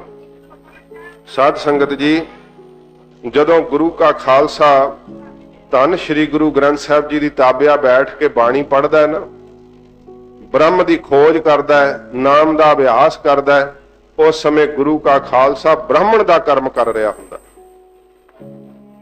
ਅਭਿਆਸ ਕਰਦਾ ਨਾਮ ਦਾ। ਕਿਉਂਕਿ ਸਤਿਗੁਰੂ ਜੀ ਨੇ ਅਨਿਖੜਵਾਂ ਅੰਗ ਬਾਣੀ ਦਿੱਤੀ ਹੈ, ਨਾਮ ਦਾ ਸਿਮਰਨ ਦਿੱਤਾ ਹੈ। ਜਦੋਂ ਅਸੀਂ ਸਿਮਰਨ ਕਰਦੇ ਆਂ, ਵਿਦਿਆ ਪੜ੍ਹਦੇ ਤੇ ਅੱਗੇ ਪੜਾਉਂਦੇ ਆਂ, ਹਜੂਰ ਨੇ ਆਗਿਆ ਕੀਤੀ ਹੈ ਗੁਰਮੁਖੀ ਅੱਖਰ ਜੋ ਹੈ ਭਾਈ ਸਿੰਘ ਸਿੰਘ ਤੇ ਸਿੱਖੇ ਜਾਈ। ਜਦੋਂ ਗੁਰਮੁਖੀ ਅੱਖਰਾਂ ਦੀ ਵਿਦਿਆ ਲੈਣੀ ਹੈ ਨਾ ਤਾਂ ਸਤਿਗੁਰੂ ਕਹਿੰਦੇ ਭਾਈ ਕਿਸੇ ਅੰਮ੍ਰਿਤ ਧਾਰੀ ਸਿੰਘ ਤੋਂ ਹੀ ਲੈਣੀ ਹੈ। ਰਹਿਤਨਾਮਿਆਂ ਦੇ ਬਚਨ ਨੇ, ਜਿਹਦੀ ਆਪ ਕੋਈ ਰਹਿਤ ਨਹੀਂ, ਆਪ ਦੀ ਕੋਈ ਰਹਿਣੀ ਨਹੀਂ, ਉਹਦੇ ਕੋਲੋਂ ਜਾ ਕਰਕੇ ਹਜੂਰ ਕਹਿੰਦੇ ਭਾਈ ਵਿਦਿਆ ਨਹੀਂ ਪੜ੍ਹਨੀ। ਗੁਰਮੁਖੀ ਅੱਖਰ ਜੋ ਹੈ ਭਾਈ ਸਿੰਘ ਸਿੰਘ ਤੇ ਸਿੱਖੇ ਜਾਈ। ਇਸੇ ਕਰਕੇ ਕਿਸੇ ਨੂੰ ਕੋਈ ਚੇਸ਼ਟਾ ਨਾ ਰਹਿ ਜੇ, ਕਿਉਂਕਿ ਮਹਾਰਾਜ ਤਾਂ ਆਪ ਸਭ ਵਿਦਿਆ ਦੇ ਘਰ ਨੇ। ਪਰ ਸ਼ੰਕਾਵਾਂ ਮੇਟਣ ਵਾਸਤੇ ਨਾ ਹਜੂਰ ਨੇ ਆਗਿਆ ਕੀਤੀ ਕਿ ਭਾਈ ਕੁਝ ਸਿੰਘ ਜਾਓ, ਕਾਂਸ਼ੀ ਜਾਓ, ਵਿਦਿਆ ਪੜ੍ਹ ਕੇ ਆਓ। ਹਜੂਰ ਆਪ ਸਭ ਵਿਦਿਆ ਦੇ ਦਾਤੇ ਹੋ, ਸਾਨੂੰ ਤੁਸੀਂ ਪੜ੍ਹਾਓ। ਮਹਾਰਾਜ ਕਹਿੰਦੇ ਨਹੀਂ ਸਾਡੀ ਆਗਿਆ ਭਾਈ ਜਾਓ। ਤੇ ਜਦੋਂ ਗਏ ਉਹ ਕਹਿੰਦੇ ਭਾਈ ਅਸੀਂ ਤਾਂ ਬਰਕਤ ਪੁਣੇ ਤੋਂ ਬਿਨਾਂ ਪੜ੍ਹਾਉਂਦੇ ਨਹੀਂ, ਕਿਉਂਕਿ ਵੇਦਾਂ ਦੇ ਪੜ੍ਹਨ ਦਾ, ਸ਼ਾਸਤਰਾਂ ਦੇ ਪੜ੍ਹਨ ਦਾ ਅਧਿਕਾਰੀ ਹੋਣਾ ਚਾਹੀਦਾ। ਉਹਨਾਂ ਗੁਰੂ ਸਾਹਿਬ ਨੂੰ ਆ ਕੇ ਦੱਸਿਆ सतगुरु जी कहते भाई तुसी बरकती वाला जीवन जीना, अज तो जाओ पढ़ो। ते गुरु साहब की आग्ञा पा करके उन्होंने फिर उथों विद्या पढ़ी है। विद्या पढ़ करके आए जिथों निर्मल पंथ सच्चे पातशाह जी ने चलाया। हजूर ने आग्ञा की, सारा वेखो साध संगत जी, विद्या का खजाना भी हजूर ने अपने घर विच खिच लिया साडे वास्ते। वो सीने बसीने निर्मल संप्रदा दे अंदर वो खजाना चलिया आ रहा है। जेड़े निर्मल संप्रदा दे मुखी हुंदे आ, कई शंका करते कि अमृतधारी नहीं हुंदे। साध संगत जी अमृतधारी हुंदे आ, अमृत छकिया हुंदा उन्होंने। तो ये सच्चे पातशाह जी महाराज ने वड्डी बख्शिश की कि भाई संसार दे नजरिए तो भी किसी दी किते मन दे अंदर ख्याल ना रह जाए कि होर विद्या पढ़नी चाहिए है ते बाहर किसी होर संत कोल जां होर किसी मत मतांतर दे साधु कोल जाके पढ़िए। तो सच्चे पातशाह जी महाराज ने वो भी सारी विद्या जिहड़ी सी अपने सिंघां नूं प्रदान की। ते फिर साध संगत जी जदों वक्त आया, बेनती है भाई थोड़ी शांति रखो। सच्चे पातशाह जी महाराज दमदमा साहब वाले स्थान ते पुजे ते हजूर ने उत्थे अपने कंठ तो एक ओंकार तो लैके 18, 10, 20 तक बाणी उचारण की। जेड़ी बाणी पहले पैर सतगुरु जी उचारिया करदे, दूसरे पैर उसे ही बाणी दे हजूर अर्थ करया करदे। सिंह साहब भाई मनी सिंह साहब जी पाठ करदे कथा दा, ते अकाल पुरख वाहिगुरु दा सगुण रूप धन गुरु गोबिंद सिंह साहब जी आप कथा करदे होणगे। कहबे को शोभा नहीं देखा ही प्रवान। जिन्हां ने हजूर दे कंठ तो कथा सुनी सी, 48 सिंह बदे मुक्त हो गए। जिन्हां ने कथा सुनी सच्चे पातशाह दी रसना तो। ते हजूर ने यह ब्रह्म विद्या साध संगत जी उत्थे प्रदान की। जिन्हां कलमां दे नाल बाणी लिखी गई, सच्चे पातशाह जी महाराज ने वो कलमां सरोवर विच पा दित्तियां, स्याही पा दित्ती।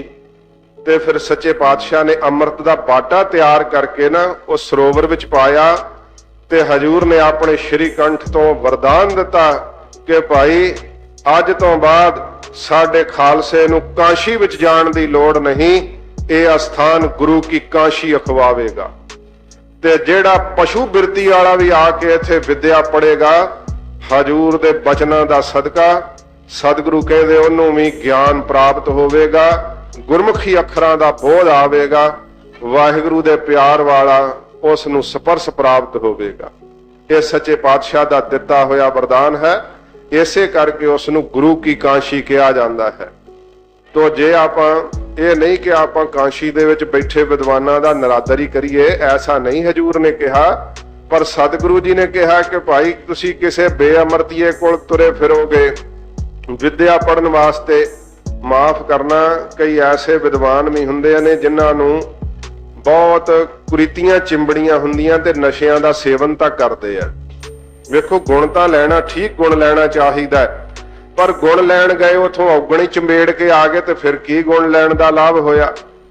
इसे करके सच्चे पातशाह ने आदर्श खालसा बनाया कि भाई मेरे खालसे कोल कोई इहो जी चीज जिहड़ी संसार दे अंदर उत्तम होवे मेरे पुत्र कोल ना होवे, होनी चाहिदी है।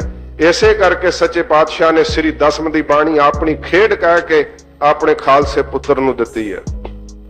गरीब नवाज सच्चे पातशाह जी महाराज ने यह विद्या दा खजाना प्रदान किया ते क्या खालसा तू ब्राह्मण ब्रह्म ज्ञानी है, ब्रह्म ज्ञान दी दात दित्ती है सच्चे पातशाह जी महाराज ने।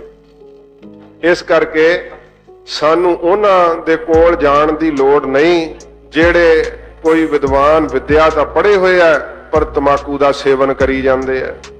विद्या तां पढ़े होए है पर साध संगत जी कुरीतियां चिंबड़ियां होईयां ते ओ विद्या दा ज्ञान की दूसरे दा भला कर सकदा जिन्हें विद्या पढ़ के आप दा ही भला नहीं कीता। वेखो डॉक्टर लोग, बड़े पढ़े पढ़े लिखे लोग, प्रोफैसर लोग जदों बच्चियां नूं मैडिकल दा लैक्चर दिंदे आ ना ते तमाकू बारे दसदे है कि शरीर वास्ते घातक है, कैंसर हो जाती है, शरीर कासे काम दा नहीं रहिंदा, ते बाहर आके सिगरेट दा सेवन कर रहे हुंदे आ। विद्यार्थी पुछदे आ सर तुसीं पढ़ाया सी, कहंदा उत्थे ही पढ़ाया सी, हुण ये मेरी कमजोरी है मैं की करां। की ओहदे कोलों सिखोगे? ਉਹਨਾਂ ਬੱਚਿਆਂ ਦੇ ਉੱਤੇ ਅਸਰ ਚੰਗਾ ਨਹੀਂ ਪੈਂਦਾ ਜਿਹੜੇ ਮੈਡੀਕਲ ਪੜ੍ਹਨ ਵਾਸਤੇ ਗਏ ਹੁੰਦੇ ਆ।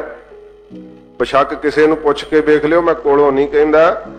ਬਹੁਤ ਡਾਕਟਰ ਲੋਕ ਐਸੇ ਨੇ ਜਿਹੜੇ ਤਮਾਕੂ ਨੋਸ਼ੀ ਕਰਦੇ ਆ, ਪਤਾ ਉਹਨਾਂ ਨੂੰ ਕਿ ਇਹਦਾ ਨੁਕਸਾਨ ਕੀ ਆ, ਮੌਤ ਹੈ, ਪਰ ਫਿਰ ਵੀ ਪੀਂਦੇ, ਕਹਿੰਦੇ ਕਮਜ਼ੋਰੀ ਹੈ। ਕੀ ਉਹਨਾਂ ਕੋਲੋਂ ਕਿਸੇ ਨੇ ਸਿੱਖਿਆ ਲੈਣੀ ਹੈ ਤੇ ਵਿਦਿਆਰਥੀ ਪੜ੍ਹ ਕੇ ਕਿੱਡੀ ਡਾਕਟਰ ਬਣ ਕੇ ਕੀ ਭਲਾ ਕਰ ਦੇਊਗੇ। ਜਿਸ ਉਸਤਾਦ ਦਾ ਆਪਣਾ ਜੀਵਨ ਆਦਰਸ਼ ਵਾਲਾ ਨਹੀਂ, ਉਹਦੇ ਕੋਲੋਂ ਕੁਝ ਵੀ ਸਿੱਖਿਆ ਜਾਣਾ ਨਾਮੁਮਕਿਨ ਹੈ। ਹਜੂਰ ਨੇ ਆਪਣੇ ਬਚਨਾਂ ਦੁਆਰਾ ਆਗਿਆ ਕੀਤੀ। ਇਸ ਕਰਕੇ ਮਹਾਰਾਜ ਨੇ ਆਪਣੇ ਖਾਲਸੇ ਨੂੰ ਇਹ ਸਾਰੇ ਗੁਣ ਦਿੱਤੇ ਹੈ ਕਿ ਸਾਡੀ ਆਉਣ ਵਾਲੀ ਉਮਤ ਨੂੰ ਅਨਮਤੀਆਂ ਦੇ ਕੋਲ ਨਾ ਫਿਰਨਾ ਪਵੇ, ਸਭ ਕੁਝ ਮੇਰੇ ਖਾਲਸੇ ਦੇ ਕੋਲੋਂ ਹੀ ਪ੍ਰਾਪਤ ਹੋਵੇ। ਇਸੇ ਕਰਕੇ ਹਜੂਰ ਨੇ ਆਪਣੇ ਖਾਲਸੇ ਨੂੰ ਵਡਿਆਉਂਦਿਆਂ ਹੋਇਆਂ ਇਹ ਬਚਨ ਕਹੇ ਨਾ ਕਿ ਮਹਾਰਾਜ ਨੇ ਕਿਹਾ, ਯੁੱਧ ਜਿਤੇ ਇਨਹੀ ਕੇ ਪ੍ਰਸਾਦ ਸੋ ਵਿਦਿਆ ਲਈ। ਮਹਾਰਾਜ ਕਹਿੰਦੇ ਮੈਂ ਵੀ ਵਿਦਿਆ ਖਾਲਸੇ ਦੀ ਪ੍ਰਸਾਦ ਕਿਰਪਾ ਨਾਲ ਹੀ ਲਈ ਹੈ। ਕਿਸੇ ਪੀਰ ਨੇ, ਕਿਸੇ ਗੁਰੂ ਨੇ ਆਪਣੀ ਉਮਤ ਨੂੰ ਇੰਨਾ ਨਹੀਂ ਵਡਿਆਇਆ ਜਿੰਨਾ ਗੁਰੂ ਗੋਬਿੰਦ ਸਿੰਘ ਸੱਚੇ ਪਾਤਸ਼ਾਹ ਨੇ ਮਾਣ ਦਿੱਤਾ। ਸੱਚੇ ਪਾਤਸ਼ਾਹ ਮਹਾਰਾਜ ਕਹਿੰਦੇ ਅਸੀਂ ਵੀ ਵਿਦਿਆ ਲਈ ਹੈ ਤੇ ਖਾਲਸੇ ਦੀ ਕਿਰਪਾ ਨਾਲ ਲਈ ਹੈ। ਆਪਣੇ ਸਿੱਖਾਂ ਨੂੰ, ਆਪਣੀ ਉਮਤ ਨੂੰ ਕਿਹਾ, ਜੇ ਵਿਦਿਆ ਲੈਣੀ ਹੈ ਤੇ ਮੇਰੇ ਖਾਲਸੇ ਦੇ ਚਰਨੀ ਲੱਗਿਓ, ਤੁਹਾਨੂੰ ਵਿਦਿਆ ਵੀ ਮੇਰਾ ਖਾਲਸਾ ਹੀ ਦੇਊਗਾ। ਅਫਸੋਸ ਕਿ ਸਾਨੂੰ ਹੁਣ ਵਿਦਿਆ ਪੜ੍ਹਨ ਦੀ ਲਲਕ ਨਹੀਂ ਰਹੀ। ਵਿਦਿਆ ਪੜ੍ਹਨੀ ਚਾਹੀਦੀ ਹੈ। ਸਾਡੇ ਕੋਲੋਂ ਹੌਲੀ ਹੌਲੀ ਉਹ ਬਜ਼ੁਰਗ ਸਿੰਘ ਵੀ ਅਲੋਪ ਹੁੰਦੇ ਜਾ ਰਹੇ। ਨਾ ਅਸੀਂ ਵਿਦਿਆ ਸਿੱਖਦੇ ਹਾਂ, ਨਾ ਅਸੀਂ ਸ਼ਸਤਰ ਵਿਦਿਆ ਸਿੱਖਦੇ ਹਾਂ, ਜੋ ਹਜੂਰ ਨੇ ਰੂਹ ਦੇ ਰੂਪ ਵਿੱਚ ਦੋਵੇਂ ਚੀਜ਼ਾਂ ਸਾਨੂੰ ਦਿੱਤੀਆਂ ਹੋਈਆਂ। ਸਾਧ ਸੰਗਤ ਜੀ, ਇਹ ਵਿਦਿਆ ਦਾ ਪੜ੍ਹਨਾ ਤੇ ਪੜ੍ਹਾਉਣਾ ਖਾਲਸਾ ਬ੍ਰਾਹਮਣ ਅਖਵਾਉਂਦਾ ਹੈ, ਬ੍ਰਹਮ ਗਿਆਨੀ ਅਖਵਾਉਂਦਾ ਹੈ। ਜੇ ਆਪਾਂ ਅੱਗੇ ਛਤਰੀਆਂ ਦਾ ਜ਼ਿਕਰ ਕਰਦੇ ਹਾਂ ਤੇ ਸਾਧ ਸੰਗਤ ਜੀ, ਇਸ ਹਿੰਦੁਸਤਾਨ ਦੀ ਤਵਾਰੀਖ ਵਿੱਚ ਆਪ ਜੀ ਨੂੰ ਖਾਲਸੇ ਵਰਗਾ ਕੋਈ ਸ਼ਸਤਰਧਾਰੀ ਛਤਰੀ ਨਹੀਂ ਲੱਭੇਗਾ, ਕਿਉਂਕਿ ਇਸ ਹਿੰਦੁਸਤਾਨ ਦੀ ਤਵਾਰੀਖ ਨੂੰ ਖਾਲਸੇ ਨੇ ਆਪਣੇ ਲਹੂ ਨਾਲ ਸਿੰਜ ਦਿੱਤਾ ਹੈ। ਗਰੀਬ ਨਵਾਜ਼ ਸੱਚੇ ਪਾਤਸ਼ਾਹ ਮਹਾਰਾਜ ਦੇ ਖਾਲਸੇ ਨੇ ਇਸ ਹਿੰਦੁਸਤਾਨ ਦੀ ਧਰਤੀ ਤੋਂ ਜਰਵਾਣਿਆਂ ਦਾ ਮੂੰਹ ਮੋੜ ਦਿੱਤਾ ਆਪਣੇ ਖੰਡੇ ਤੇ ਆਪਣੀ ਸ੍ਰੀ ਸਾਹਿਬ ਦੇ ਨਾਲ। ਸਦੀਆਂ ਤੋਂ ਲੁੱਟਿਆ ਆਉਂਦਾ ਇਹ ਭਾਰਤ ਵਰਸ਼, ਜੇ ਇਸ ਦੇ ਵਿੱਚੋਂ ਅਬਦਾਲੀ ਦੀ ਦੌੜ ਲਵਾਈ ਹੈ ਤੇ ਗੁਰੂ ਕੇ ਖਾਲਸੇ ਨੇ ਲਵਾਈ ਹੈ। ਜੇ ਉਸ ਨੂੰ ਦਰਾ ਖੈਬਣ ਲੰਘਣਾ ਔਖਾ ਕੀਤਾ ਤੇ ਗੁਰੂ ਕੇ ਖਾਲਸੇ ਨੇ ਕੀਤਾ, ਨਹੀਂ ਤੇ ਭੁਵਨੇਸ਼ਵਰ ਤੱਕ ਦੇ ਮੰਦਿਰ ਲੁੱਟ ਕੇ ਬੜੇ ਆਰਾਮ ਨਾਲ ਅਬਦਾਲੀ ਚਲਿਆ ਜਾਂਦਾ ਸੀ।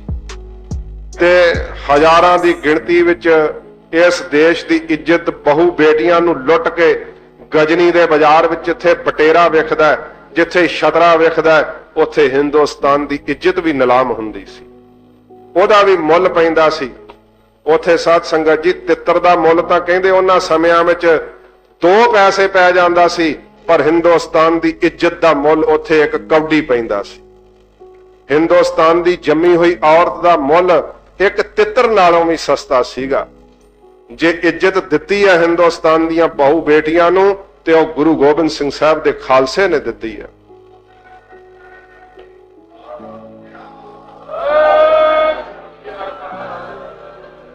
ਖਾਲਸੇ ਦੇ ਸ਼ਸਤਰਧਾਰੀ ਹੋਣ ਵਿੱਚ ਕੀ ਸ਼ੰਕਾ ਕੀਤਾ ਜਾ ਸਕਦਾ ਹੈ। ਹਜੂਰ ਨੇ ਇਹ ਛਤਰੀਆਂ ਵਾਲਾ ਗੁਣ ਪ੍ਰਦਾਨ ਕੀਤਾ ਸੱਚੇ ਪਾਤਸ਼ਾਹ ਜੀ ਮਹਾਰਾਜ ਨੇ। ਤੇ ਸਾਧ ਸੰਗਤ ਜੀ, ਸਾਡੇ ਪੁਰਖਿਆਂ ਦੇ ਅਜੇ ਸ਼ਸਤਰ ਪਏ ਐ, ਐਡੀ ਧਰੋਹਰ ਰੂਪ ਵਿੱਚ ਸਾਡੇ ਕੋਲ ਯਾਦਗਾਰਾਂ ਪਈਆਂ। ਜੇ ਆਪ ਸ਼੍ਰੀ ਅਕਾਲ ਤਖਤ ਸਾਹਿਬ ਤੇ ਜਾਓ ਤੇ ਗੁਰੂ ਗੋਬਿੰਦ ਸਿੰਘ ਸੱਚੇ ਪਾਤਸ਼ਾਹ ਮਹਾਰਾਜ ਦੀ ਜਿਨ੍ਹਾਂ ਨੂੰ ਸ਼ੋਅ ਪ੍ਰਾਪਤ ਸੀ, ਬਾਬਾ ਦੀਪ ਸਿੰਘ ਸਾਹਿਬ ਜੀ ਦੇ ਕਮਰ ਕੱਸੇ ਦੇ ਸ਼ਸਤਰਾਂ ਦਾ ਉੱਥੇ ਦਰਸ਼ਨ ਹੋਊਗਾ। ਗੁਰੂ ਸਾਹਿਬਾਂ ਦੇ ਸ਼ਸਤਰ ਨੇ, ਗੁਰੂ ਤੇਗ ਬਹਾਦਰ ਸਾਹਿਬ ਦੀ ਸ੍ਰੀ ਸਾਹਿਬ ਹੈ, ਬਾਬਾ ਬੁੱਢਾ ਸਾਹਿਬ ਜੀ ਦੀ ਸ੍ਰੀ ਸਾਹਿਬ ਹੈ, ਧਰਮਵੀਰ ਮੀਰੀ ਪੀਰੀ ਦੇ ਮਾਲਕ ਗੁਰੂ ਹਰਗੋਬਿੰਦ ਸਾਹਿਬ ਜੀ ਦੇ ਸ਼ਸਤਰ ਨੇ। ਜਦੋਂ ਵੱਡਿਆਂ ਸਤਿਗੁਰਾਂ ਦੇ ਸ਼ਸਤਰਾਂ ਦਾ ਦਰਸ਼ਨ ਹੁੰਦਾ ਹੈ, ਫਿਰ ਸੇਵਾਦਾਰ ਕਹਿੰਦੇ ਨੇ ਕਿ ਭਾਈ ਹੁਣ ਜਿੰਨੇ ਵੀ ਸ਼ਸਤਰ ਆਉਣਗੇ ਬਾਬਾ ਜੀ ਸਾਹਿਬ, ਬਾਬਾ ਦੀਪ ਸਿੰਘ ਸਾਹਿਬ ਦੇ ਆਉਣਗੇ। 2.5 ਮਣ ਕੱਚੇ ਦਾ ਕਮਰ ਕੱਸਾ ਬਾਬਾ ਦੀਪ ਸਿੰਘ ਸਾਹਿਬ ਜੀ ਲਾਇਆ ਕਰਦੇ, ਕਿਉਂਕਿ ਮਹਾਰਾਜ ਨੇ ਆਪਣੇ ਖਾਲਸੇ ਨੂੰ ਛਤਰੀ ਬਣਾਇਆ ਸੀ। 2.5 ਮਣ ਕੱਚੇ ਦਾ ਕਮਰ ਕੱਸਾ ਹੁੰਦਾ ਤੇ ਉਹਨਾਂ ਸ਼ਸਤਰਾਂ ਦੇ ਅੱਜ ਵੀ ਆਪ ਸ਼੍ਰੀ ਅਕਾਲ ਤਖਤ ਸਾਹਿਬ ਤੇ ਦਰਸ਼ਨ ਕਰ ਸਕਦੇ ਹੋ। ਤੇ ਬਾਬਾ ਦੀਪ ਸਿੰਘ ਦੇ ਬ੍ਰਹਮ ਗਿਆਨੀ ਹੋਣ ਵਿੱਚ ਕੀ ਸ਼ੰਕਾ ਹੋ ਸਕਦਾ ਹੈ, ਜਿਨ੍ਹਾਂ ਨੇ 5 ਸ਼੍ਰੀ ਗੁਰੂ ਗ੍ਰੰਥ ਸਾਹਿਬ ਦੇ ਸਰੂਪ ਆਪਣੇ ਹੱਥੀਂ ਲਿਖੇ ਆ। 4 ਸਰੂਪ ਸਾਧ ਸੰਗਤ ਜੀ ਆਪਣੇ ਹੱਥੀਂ ਲਿਖੇ, ਜਿਨ੍ਹਾਂ ਸਰੂਪਾਂ ਵਿੱਚੋਂ ਇੱਕ ਲਿਖਿਆ ਹੋਇਆ ਸਰੂਪ ਤਖਤ ਸੱਚਖੰਡ ਸ਼੍ਰੀ ਹਜੂਰ ਸਾਹਿਬ ਵਿਖੇ ਬਿਰਾਜਮਾਨ ਹੈ। ਬਾਬਾ ਦੀਪ ਸਿੰਘ ਸਾਹਿਬ ਜੀ ਦੀ ਹੱਥ ਲਿਖਤ ਉਹ ਪਾਵਨ ਬੀੜ ਜਿਸ ਸਮੇਂ ਸਾਧ ਸੰਗਤ ਜੀ ਦੂਜ ਦਾ ਪੁਰਬ ਆਉਂਦਾ ਹੈ, ਉਸ ਸਮੇਂ ਉਸ ਪਾਵਨ ਪਵਿੱਤਰ ਸਰੂਪ ਦਾ ਪ੍ਰਕਾਸ਼ ਕੀਤਾ ਜਾਂਦਾ ਹੈ। ਤੋ ਬਾਬਾ ਜੀ ਨੇ ਪਿੱਛੇ ਪਤਾ ਲੱਗਾ, ਪਹਿਲਾਂ ਤਾਂ 4 ਸਰੂਪ ਸਮਝੇ ਜਾਂਦੇ ਸੀ, ਪਤਾ ਲੱਗਾ ਕਿ ਬਗਦਾਦ ਦੀ ਲਾਇਬ੍ਰੇਰੀ ਦੇ ਅੰਦਰ ਅਰਬੀ ਭਾਸ਼ਾ ਵਿੱਚ ਲਿਖਿਆ ਹੋਇਆ ਬਾਬਾ ਦੀਪ ਸਿੰਘ ਸਾਹਿਬ ਦਾ ਹੱਥ ਲਿਖਤ ਸਰੂਪ ਮੌਜੂਦ ਹੈ। ਵੇਖੋ, ਅਰਬੀ ਭਾਸ਼ਾ ਦਾ ਇਲਮ, ਫਾਰਸੀ ਭਾਸ਼ਾ ਦਾ ਇਲਮ ਬਾਬਾ ਦੀਪ ਸਿੰਘ ਸਾਹਿਬ ਜੀ ਰੱਖਦੇ ਸੀ ਤੇ ਉਹਨਾਂ ਨੇ ਕਿੰਨਿਆਂ ਨੂੰ ਅੱਗੇ ਇਹ ਵਿਦਿਆ ਪੜ੍ਹਾਈ ਹੈ। ਸੀਨੇ ਬਸੀਨੇ ਇਹ ਅਰਥ ਅੱਗੇ ਚੱਲੇ ਹੈ। ਸਾਧ ਸੰਗਤ ਜੀ, ਲੋੜ ਪਈ ਹੈ ਤੇ ਧਰਮ ਵਾਸਤੇ ਕੁਰਬਾਨੀ ਕੀਤੀ, ਆਪਣਾ ਸੀਸ ਤਲੀ ਤੇ ਧਰ ਕੇ ਯੁੱਧ ਕੀਤਾ ਤੇ ਆਪਣਾ ਸੀਸ ਗੁਰੂ ਰਾਮਦਾਸ ਸਾਹਿਬ ਜੀ ਨੂੰ ਭੇਟ ਕੀਤਾ। ਸੱਚੇ ਪਾਤਸ਼ਾਹ ਜੀ ਮਹਾਰਾਜ ਨੇ ਇਹ ਛਤਰੀਆਂ ਵਾਲਾ ਗੁਣ ਵੀ ਆਪਣੇ ਖਾਲਸੇ ਨੂੰ ਪ੍ਰਦਾਨ ਕੀਤਾ ਹੈ।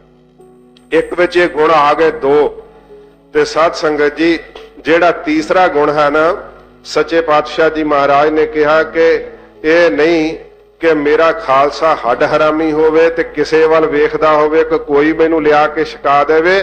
ਨਹੀਂ, ਸਤਿਗੁਰੂ ਨੇ ਕਿਹਾ ਘਾਲ ਖਾਏ ਕਿਛ ਹੱਥੋਂ ਦੇ, ਨਾਨਕ ਰਾਹ ਪਛਾਣੈ ਸੇ, 10 ਨੌਹਾਂ ਦੀ ਕਿਰਤ ਕਰਨ ਦੀ ਆਗਿਆ ਕੀਤੀ ਹੈ। ਜਦੋਂ ਸੱਚੇ ਪਾਤਸ਼ਾਹ ਜੀ ਮਹਾਰਾਜ ਦਾ ਖਾਲਸਾ ਖੇਤਾਂ ਵਿੱਚ ਹਲ ਚਲਾਉਂਦਾ ਹੈ ਨਾ, ਉਦੋਂ ਸਾਧ ਸੰਗਤ ਜੀ ਵੈਸ਼ ਦੀ ਕਿਰਤ ਨੂੰ ਨਿਭਾ ਰਿਹਾ ਹੁੰਦਾ ਹੈ, ਆਪਣੇ ਘਰ ਪਰਿਵਾਰ ਨੂੰ, ਕਿਉਂਕਿ ਉਹਨਾਂ ਦੇ ਉੱਤੇ ਪਰਮੇਸ਼ਰ ਨੇ ਜ਼ਿੰਮੇਵਾਰੀ ਲਾਈ ਹੈ। ਤੇ ਜਿਹੜੇ ਗ੍ਰਸਤ ਦੇ ਦੁੱਖਾਂ ਤੋਂ ਤੰਗ ਆ ਕਰਕੇ ਭੱਜ ਕੇ ਸੰਨਿਆਸੀ ਹੋ ਜਾਂਦੇ ਆ, ਹਜੂਰ ਨੇ ਕਿਹਾ ਨਾ ਘਰ ਕੋ ਰਹਿਓ ਨਾ ਬਨ ਕੋ ਰਹਿਓ, ਨਾ ਘਰ ਦੇ ਰਹਿੰਦੇ ਆ ਨਾ ਜੰਗਲ ਦੇ ਰਹਿੰਦੇ ਆ, ਪਰ ਧੰਨ ਮਹਾਰਾਜ ਦਾ ਸਾਜਿਆ ਹੋਇਆ ਖਾਲਸਾ ਆਪਣੇ ਘਰ ਵਿੱਚ ਰਹਿੰਦਿਆਂ ਹੋਇਆ ਆਪਣੇ ਜੀਵਾਂ ਦੀ ਉਪਜੀਵਕਾ ਦਾ ਕਾਰਨ ਬਣਦਾ। ਤੇ ਫਿਰ ਸਾਧ ਸੰਗਤ ਜੀ ਆਪਣੀ 10 ਨੌਹਾਂ ਦੀ ਕਿਰਤ ਵਿੱਚੋਂ 10ਵਾਂ ਦਸਵੰਧ ਕੱਢ ਕੇ ਗੁਰੂ ਕੀ ਗੋਲਕ ਵਿੱਚ ਭੇਟ ਕਰਦਾ। ਆਪਣੇ ਖੂਨ ਪਸੀਨੇ ਦੀ ਕਮਾਈ ਸੱਚੇ ਪਾਤਸ਼ਾਹ ਜੀ ਮਹਾਰਾਜ ਦੀ ਗੋਲਕ ਵਿੱਚ ਪਾ ਕਰਕੇ ਫਿਰ ਸ਼ੁਕਰ ਕਰਦਾ ਹੈ, ਹੱਥੋਂ ਦੇ ਕੇ ਭਲਾ ਮਨਾਵੇ ਵਾਲਾ ਜੀਵਨ ਜਿਉਂਦਾ ਹੈ। ਇਹ ਗਰੀਬ ਨਵਾਜ਼ ਸੱਚੇ ਪਾਤਸ਼ਾਹ ਨੇ ਵੈਸ਼ ਦਾ ਕਰਮ ਵੀ ਆਪਣੇ ਖਾਲਸੇ ਵਿੱਚ ਭਰਿਆ ਹੋਇਆ। ਤੇ ਸਾਧ ਸੰਗਤ ਜੀ ਇਹ ਕਿਰਤ ਕਰਨੀ, ਵੇਖ ਲਓ, ਇਹ ਹਿੰਦੁਸਤਾਨ ਦਾ ਇਤਿਹਾਸ ਹੈ। ਜਦੋਂ ਜਰਵਾਣੇ ਲੁੱਟਣ ਵਾਸਤੇ ਆਉਂਦੇ, ਜਿਹੜੇ ਸਾਧ ਸੰਗਤ ਜੀ ਇਹ ਵੈਸ਼ ਸੀ ਨਾ, ਕਮਾਈ ਤਾਂ ਬੜੀ ਕਰ ਲੈਂਦੇ, ਬੜਾ ਸੋਨਾ ਚਾਂਦੀ ਜੋੜ ਲੈਂਦੇ, ਪਰ ਜਦੋਂ ਜਰਵਾਣੇ ਆਉਂਦੇ ਉਹਨਾਂ ਨੂੰ ਹੱਥ ਜੋੜ ਕੇ ਦੇ ਦਿੰਦੇ। ਫਿਰ ਠੰਡਾ ਜਿਹਾ ਹੌਕਾ ਲੈ ਕਰਕੇ ਕਹਿੰਦੇ, ਅੱਛਾ ਭਗਵਾਨ ਕੀ ਜਹੀ ਇੱਛਾ ਥੀ ਔਰ ਆ ਜਾਏਗਾ। ਇਸ ਤਰ੍ਹਾਂ ਸੋਚਦੇ ਆ, ਪਰ ਜਦੋਂ ਗੁਰੂ ਕੇ ਖਾਲਸੇ ਦੀ ਕੀਤੀ ਕਮਾਈ ਨੂੰ ਕੋਈ ਜਰਵਾਣਾ ਹੱਥ ਪਾਉਂਦਾ, ਫਿਰ ਗਾਤਰੇ ਪਿਆ ਹੋਇਆ ਸ਼ਸਤਰ ਖਿੱਚ ਲੈਂਦੇ, ਕਹਿੰਦਾ ਮੈਂ ਕੱਲਾ ਵੈਸ਼ ਨਹੀਂ ਆ, ਸ਼ਸਤਰ ਧਾਰੀ ਵੀ ਆ, ਮੈਂ ਆਪਣੀ ਕਮਾਈ ਤੇ ਤੈਨੂੰ ਹੱਥ ਨਹੀਂ ਪਾਉਣ ਦਿਆਂਗਾ। ਇਹ ਸਾਧ ਸੰਗਤ ਜੀ ਇੱਕ ਵਿੱਚ ਗੁਣ ਹੋਣੇ ਚਾਹੀਦੇ ਸਾਰੇ, ਤੇ ਹਜੂਰ ਤੋਂ ਬਿਨਾਂ ਕੌਣ ਇਕੱਠਾ ਕਰ ਸਕਦਾ ਸੀ ਇਹਨਾਂ ਗੁਣਾਂ ਨੂੰ। ਧੰਨ ਗੁਰੂ ਗੋਬਿੰਦ ਸਿੰਘ ਸੱਚੇ ਪਾਤਸ਼ਾਹ ਜੀ ਮਹਾਰਾਜ ਨੇ 10 ਨੌਹਾਂ ਦੀ ਕਿਰਤ ਕਰਨ ਦੀ ਆਗਿਆ ਦਿੱਤੀ ਹੈ। ਤੋ ਸਾਧ ਸੰਗਤ ਜੀ ਇਹ ਕਿਰਤ ਕਰਨੀ ਵੀ ਬਹੁਤ ਜ਼ਰੂਰੀ ਹੈ। ਹਜੂਰ ਨੇ ਕਿਹਾ, ਪੁੰਨ ਦਾਨ ਕਾ ਕਰੈ ਸਰੀਰ, ਸੋ ਗਿਰਹੀ ਗੰਗਾ ਕਾ ਨੀਰ। ਜਿਹੜਾ ਭਾਈ ਪੁੰਨ ਦਾਨ ਹੱਥੀਂ ਕਰਦਾ ਹੈ, ਉਹਦਾ ਗੰਗਾ ਦਾ ਜਲ ਕੀ ਪਵਿੱਤਰ ਹੈ, ਉਸ ਮੇਰੇ ਖਾਲਸੇ ਦਾ ਸਰੀਰ ਗੰਗਾ ਜਲ ਨਾਲੋਂ ਵੀ ਪਵਿੱਤਰ ਹੈ। ਜੇ ਉਹਦਾ ਦਰਸ਼ਨ ਕਰ ਲਓਗੇ ਤੇ ਗੰਗਾ ਨਹਾ ਲਿਆ ਹੀ ਸਮਝ ਲਿਓ। ਇਹ ਸੱਚੇ ਪਾਤਸ਼ਾਹ ਜੀ ਮਹਾਰਾਜ ਨੇ ਆਗਿਆ ਕੀਤੀ ਹੋਈ ਹੈ। ਤੇ ਇਹ ਜ਼ਰੂਰੀ ਹੈ ਸਾਨੂੰ ਆਪਣੀਆਂ ਨੇਕ ਕਮਾਈਆਂ ਵਿੱਚੋਂ ਦਸਵੰਧ ਗੁਰੂ ਕੀਆਂ ਇਮਾਰਤਾਂ ਵਾਸਤੇ, ਗੁਰੂ ਕੇ ਲੰਗਰਾਂ ਵਾਸਤੇ ਕੱਢਣਾ ਚਾਹੀਦਾ। ਉਦੋਂ ਅਸੀਂ ਵੈਸ਼ ਵਾਲਾ ਕਰਮ ਕਰਦੇ ਹਾਂ। ਤੇ ਫਿਰ ਸਾਧ ਸੰਗਤ ਜੀ ਹਜੂਰ ਨੇ ਸੂਦਰ ਵਾਲਾ ਕਰਮ ਵੀ ਆਪਣੇ ਖਾਲਸੇ ਨੂੰ ਦਿੱਤਾ। ਜਿਸ ਵਕਤ ਅਸੀਂ ਸਾਰਾ ਕੁਝ ਭੁੱਲ ਕਰਕੇ ਗੁਰੂ ਕੀਆਂ ਸੰਗਤਾਂ ਦੇ ਚਰਨਾਂ ਦੇ ਜੋੜੇ ਝਾੜਨ ਲੱਗ ਪੈਨੇ ਆ, ਤੇ ਉਸ ਸਮੇਂ ਅਸੀਂ ਸ਼ੂਦਰ ਵਾਲਾ ਕਰਮ ਕਰ ਰਹੇ ਹੁੰਨੇ ਆ। ਕੋਈ ਮਨ ਵਿੱਚ ਮਾਣ ਨਹੀਂ ਹੁੰਦਾ। ਆਪ ਗੁਰੂ ਘਰ ਆ ਕੇ ਵੇਖੋ, ਬੜੇ ਬੜੇ ਧਨਾਡਾਂ ਨੂੰ ਵੀ ਇੱਥੇ ਆਪ ਗੁਰੂ ਕੇ ਉੱਥੇ ਬਣੇ ਹੋਏ ਜੋੜੇ ਘਰਾਂ ਦੇ ਅੰਦਰ ਸੰਗਤਾਂ ਦੇ ਜੋੜੇ ਝਾੜਦਿਆਂ ਹੋਇਆਂ ਵੇਖੋਗੇ। ਕਿਉਂਕਿ ਜਿਹਨੂੰ ਸੰਗਤ ਕਰਕੇ ਕੁਝ ਇਲਮ ਹੋਇਆ, ਉਹਨੂੰ ਪਤਾ ਚੱਲ ਜਾਂਦਾ ਕਿ ਇੱਥੇ ਮਾਇਆ ਦਾ ਮਾਣ ਨਹੀਂ ਪੁੱਜਦਾ, ਇੱਥੇ ਜਾਤੀ ਦਾ ਹੰਕਾਰ ਨਹੀਂ ਪੁੱਜਦਾ। ਮਨਾ ਨੀਵੇਂ ਬਣ ਕਰਕੇ ਇੱਥੇ ਸੇਵਾ ਕਰ ਲੈ। ਤੇ ਸਾਡਾ ਇਤਿਹਾਸ ਹੈ, ਸਰਦਾਰ ਕਪੂਰ ਸਿੰਘ ਜੀ ਨਵਾਬ ਤਾਂ ਬਣ ਗਏ ਪਰ ਲਿੱਦ ਹਟਾਉਣੋਂ ਨਹੀਂ ਸੀ ਹਟੇ। ਕਹਿੰਦੇ ਖਾਲਸਾ ਜੀ ਜੇ ਤੁਸੀਂ ਮੈਥੋਂ ਇਹ ਸੇਵਾ ਹੀ ਖੋਹ ਲੈਣੀ ਹੈ ਤਾਂ ਮੈਂ ਕੀ ਕਰਨੀ ਹੈ ਨਵਾਬੀ, ਮੈਨੂੰ ਨਹੀਂ ਨਵਾਬੀ ਚਾਹੀਦੀ। ਖਾਲਸੇ ਨੇ ਕਿਹਾ ਨਹੀਂ, ਸੇਵਾ ਨਹੀਂ ਕੋਈ ਜਾਵੇਗੀ, ਪਰ ਆਗਿਆ ਹੈ ਕਿ ਤੁਸੀਂ ਜਿਹੜੀ ਆ ਉਹ ਖਾਲਸੇ ਦੀ ਅਗਵਾਈ ਕਰੋ। ਤੇ ਨਵਾਬ ਕਪੂਰ ਸਿੰਘ ਜੀ ਨਵਾਬ ਹੁੰਦਿਆਂ ਐਡੇ ਸਾਧ ਸੰਗਤ ਜੀ ਕੌਮ ਦੀ ਅਗਵਾਈ ਕਰਦਿਆਂ ਜਥੇਦਾਰ ਹੁੰਦਿਆਂ ਰੋਜ਼ ਘੋੜਿਆਂ ਦੀ ਲਿੱਦ ਵੀ ਹਟਾਉਂਦੇ ਤੇ ਸੰਗਤ ਵਿੱਚ ਪੱਖਾ ਵੀ ਫੇਰਦੇ।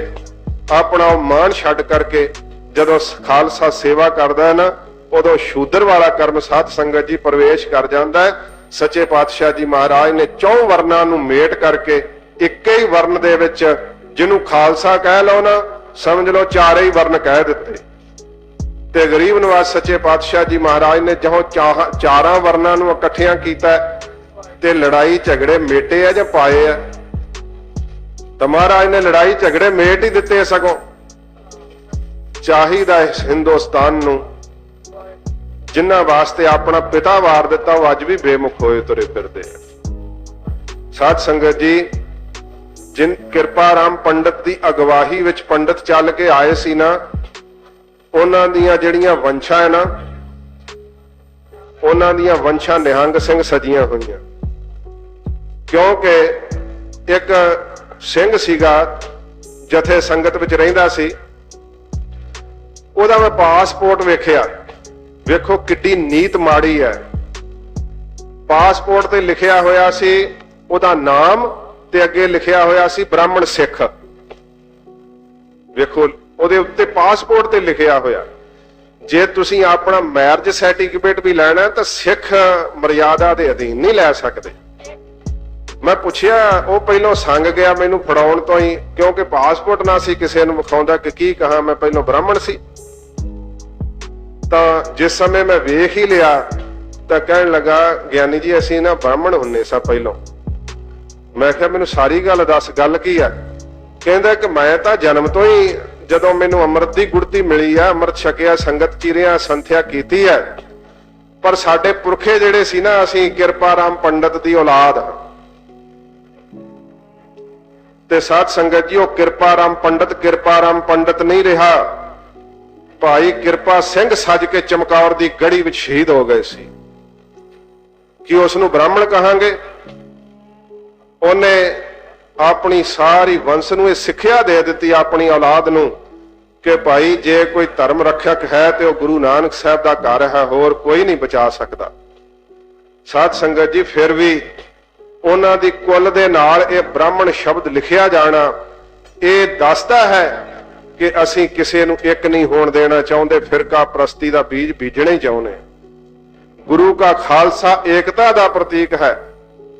ਉਹਨਾਂ ਦੇ ਨਾਮ ਤੇ ਜਿਨ੍ਹਾਂ ਨੇ ਸਾਰੀ ਆਪਣੇ ਬ੍ਰਾਹਮਣ ਪੁਣੇ ਦੀ ਝੂਠ ਧੋ ਦਿੱਤੀ, ਉਹਨਾਂ ਕਿਹਾ ਕਿ ਵੇਖੋ ਸਾਧ ਸੰਗਤ ਜੀ, ਖਾਲਸਾ ਬਣਿਆ ਕਿਸੇ ਦਾ ਬ੍ਰਾਹਮਣ ਪੁਣਾ ਘਟ ਨਹੀਂ ਜਾਂਦਾ, ਕਿਸੇ ਦਾ ਧਰਮ ਨਸ਼ਟ ਨਹੀਂ ਹੁੰਦਾ।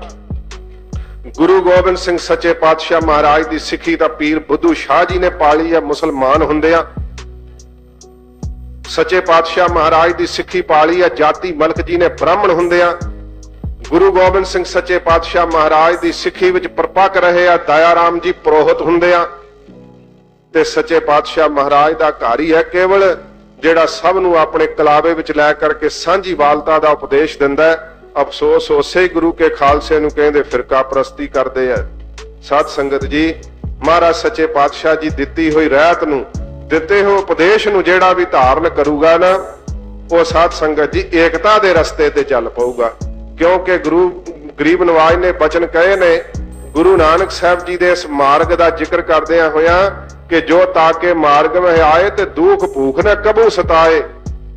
ਕਿ ਭਾਈ ਜਿਹੜੇ ਗੁਰੂ ਨਾਨਕ ਸਾਹਿਬ ਦੀ ਸਿੱਖੀ ਵਾਲੇ ਰਾਹ ਤੇ ਆ ਜਾਣਗੇ ਨਾ, ਉਹਨਾਂ ਨੂੰ ਦੁੱਖ ਤੇ ਭੁੱਖ ਨਹੀਂ ਕਦੇ ਸਤਾਊਗੇ। ਇਹ ਗੁਰੂ ਗੋਬਿੰਦ ਸਿੰਘ ਸਾਹਿਬ ਨੇ ਆਪਣੀ ਕਲਮ ਨਾਲ ਲਿਖਿਆ ਸ੍ਰੀ ਦਸਮ ਗ੍ਰੰਥ ਦੇ ਅੰਦਰ। ਤੋ ਸੱਚੇ ਪਾਤਸ਼ਾਹ ਜੀ ਮਹਾਰਾਜ ਨੇ ਬ੍ਰਾਹਮਣ ਵਾਲਾ ਕਰਮ ਦਿੱਤਾ, ਛਤਰੀ ਵਾਲਾ ਧਰਮ ਦਿੱਤਾ, ਸ਼ਸਤਰ ਬਖਸ਼ਿਸ਼ ਕੀਤੇ। ਆਪ ਹਜੂਰ ਦੇ ਸਥਾਨ ਤੇ ਆਏ ਹੋ ਦਰਸ਼ਨ ਕਰਨ। ਜਦੋਂ ਅੰਦਰ ਸੱਚਖੰਡ ਸਥਾਨ ਦਾ ਦਰਸ਼ਨ ਕਰਦੇ ਹੋ ਤੇ ਤੁਹਾਨੂੰ ਕੀ ਦਰਸ਼ਨ ਹੁੰਦਾ ਹੈ? 4 ਚਫੇਰੇ ਸ਼ਸਤਰ ਹੀ ਸ਼ਸਤਰ ਦਿਸਦੇ ਆ। ਸੱਚੇ ਪਾਤਸ਼ਾਹ ਮਹਾਰਾਜ ਦੇ ਇਹ ਤਖਤ ਅਸਥਾਨ ਤੇ ਲਿਪਟੇ ਹੋਏ ਸ਼ਸਤਰ ਇਹੀ ਦੱਸਦੇ ਆ ਕਿ ਖਾਲਸਾ ਜੀ ਕਦੇ ਸ਼ਸਤਰਾਂ ਤੋਂ ਹੀਣੇ ਨਾ ਹੋਇਓ। ਜੇ ਸ਼ਸਤਰਾਂ ਤੋਂ ਹੀਣੇ ਹੋ ਗਏ, ਬਾਣੀ ਪੜ੍ਹਨੀ ਛੱਡ ਦਿੱਤੀ, ਕਿਰਤ ਕਰਨੀ ਛੱਡ ਦਿੱਤੀ ਤੇ ਸੇਵਾ ਕਰਨੀ ਛੱਡ ਦਿੱਤੀ, ਖਾਲਸੇ ਨਹੀਂ ਰਹੋਗੇ, ਅਧੋਗਤੀ ਨੂੰ ਚਲੇ ਜਾਓਗੇ। ਇਹ ਚਾਰੇ ਗੁਣ ਭਰ ਕੇ ਸੱਚੇ ਪਾਤਸ਼ਾਹ ਨੇ ਕਿਹਾ ਕਿ ਮੇਰਾ ਇਹ ਖਾਲਸਾ ਸੰਪੂਰਨ ਕਰ ਦਿੱਤਾ। ਤੋ ਗਰੀਬ ਨਵਾਜ ਸੱਚੇ ਪਾਤਸ਼ਾਹ ਜੀ ਮਹਾਰਾਜ ਪੰਡਤਾਂ ਨੂੰ ਕਹਿੰਦੇ ਆ, ਅਕਾਦਸ ਗ੍ਰੰਥ ਦੇ ਵਿੱਚ ਤਾਂ ਲਿਖਿਆ ਹੋਇਆ ਹੈ ਕਿ ਮੁਖ ਤੋਂ ਵਿਦਿਆ ਪੜਾਉਣ ਕਰਕੇ ਕਹਿੰਦੇ ਆ ਬ੍ਰਾਹਮਣ ਕਿਹਾ ਜਾਂਦਾ ਹੈ, ਤੇ ਤੁਸੀਂ ਮੰਨ ਲਿਆ ਕਿ ਅਸੀਂ ਬ੍ਰਹਮਾ ਦੇ ਮੂੰਹ ਤੋਂ ਜੰਮੇ ਆ। ਮਹਾਰਾਜ ਕਹਿੰਦੇ ਇਸ ਤਰ੍ਹਾਂ ਨਹੀਂ ਹੋ ਸਕਦਾ ਪੰਡਤ ਜੀ। ਹਜੂਰ ਕਹਿੰਦੇ ਹਨ, ਫਿਰ ਪੰਕਤੀ ਪੜ੍ਹਦੇ ਹੋ। ਜਾਤ ਕਾ ਗਰਭ ਨਾ ਕਰ ਮੂਰਖ ਗਵਾਰਾ। ਮੂਰਖ ਉਹਨੂੰ ਕਹਿੰਦੇ ਆ ਸਾਧ ਸੰਗਤ ਜੀ ਜਿਹਨੂੰ ਪਹਿਲੋਂ ਸਮਝ ਨਾ ਹੋਵੇ ਪਰ ਦਿੱਤਿਆਂ ਆ ਜੇ, ਤੇ ਗਵਾਰ ਉਹਨੂੰ ਕਹਿੰਦੇ ਜਿਹਨੂੰ ਦਿੱਤਿਆਂ ਵੀ ਨਾ ਆਵੇ। ਸੱਚੇ ਪਾਤਸ਼ਾਹ ਜੀ ਮਹਾਰਾਜ ਕਹਿੰਦੇ ਭਾਈ ਜਾਤ ਦਾ ਗਰਭ ਜਿਹੜਾ ਹੰਕਾਰ ਹੈ ਨਾ, ਮੂਰਖੋ ਸਿੱਖਿਆ ਲੈ ਲਓ, ਬੇਸਮਝੀ ਨਾ ਕਰੋ, ਗਵਾਰ ਨਾ ਬਣੋ, ਜਾਤ ਦਾ ਗਰਭ ਨਹੀਂ ਕਰਨਾ ਚਾਹੀਦਾ। ਭਗਤ ਕਬੀਰ ਸਾਹਿਬ ਨੇ ਬਾਣੀ ਦੇ ਅੰਦਰ ਕਿਹਾ ਹੈ ਕਿ ਤੁਮ ਕਤ ਬ੍ਰਾਹਮਣ ਹਮ ਕਤ ਸੂਦ, ਹਮ ਕਤ ਲੋਹੂ ਤੁਮ ਕਤ ਦੂਧ। ਕਹਿੰਦੇ ਪੰਡਤ ਜੀ ਕੀ ਤੁਹਾਡੀਆਂ ਰਗਾਂ ਵਿੱਚ ਦੁੱਧ ਚੱਲਦਾ? ਲਹੂ ਹੀ ਚੱਲਦਾ ਪਿਆ ਜਿਹੜਾ ਮੇਰੀਆਂ ਰਗਾਂ ਵਿੱਚ ਚੱਲਦਾ ਪਿਆ। ਤੇ ਫਿਰ ਤੁਸੀਂ ਕਿਵੇਂ ਬ੍ਰਾਹਮਣ ਹੋ ਗਏ ਤੇ ਮੈਂ ਕਿਵੇਂ ਸੂਦਰ ਹੋ ਗਿਆ? ਇਸ ਤਰ੍ਹਾਂ ਕਬੀਰ ਸਾਹਿਬ ਜੀ ਨੇ ਇਹ ਜਵਾਬ ਦਿੱਤੇ ਆ। ਹਜੂਰ ਕਹਿੰਦੇ ਭਾਈ ਜਾਤ ਦਾ ਜਿਹੜਾ ਗਰਭ ਹੈ ਨਾ, ਹੰਕਾਰ, ਇਹ ਨਹੀਂ ਕਰਨਾ ਚਾਹੀਦਾ, ਕਿਉਂਕਿ ਜਾਤੀ ਅਭਿਮਾਨ ਤਾਂ ਇੱਥੇ ਹੀ ਰਹਿ ਜਾਂਦਾ ਹੈ।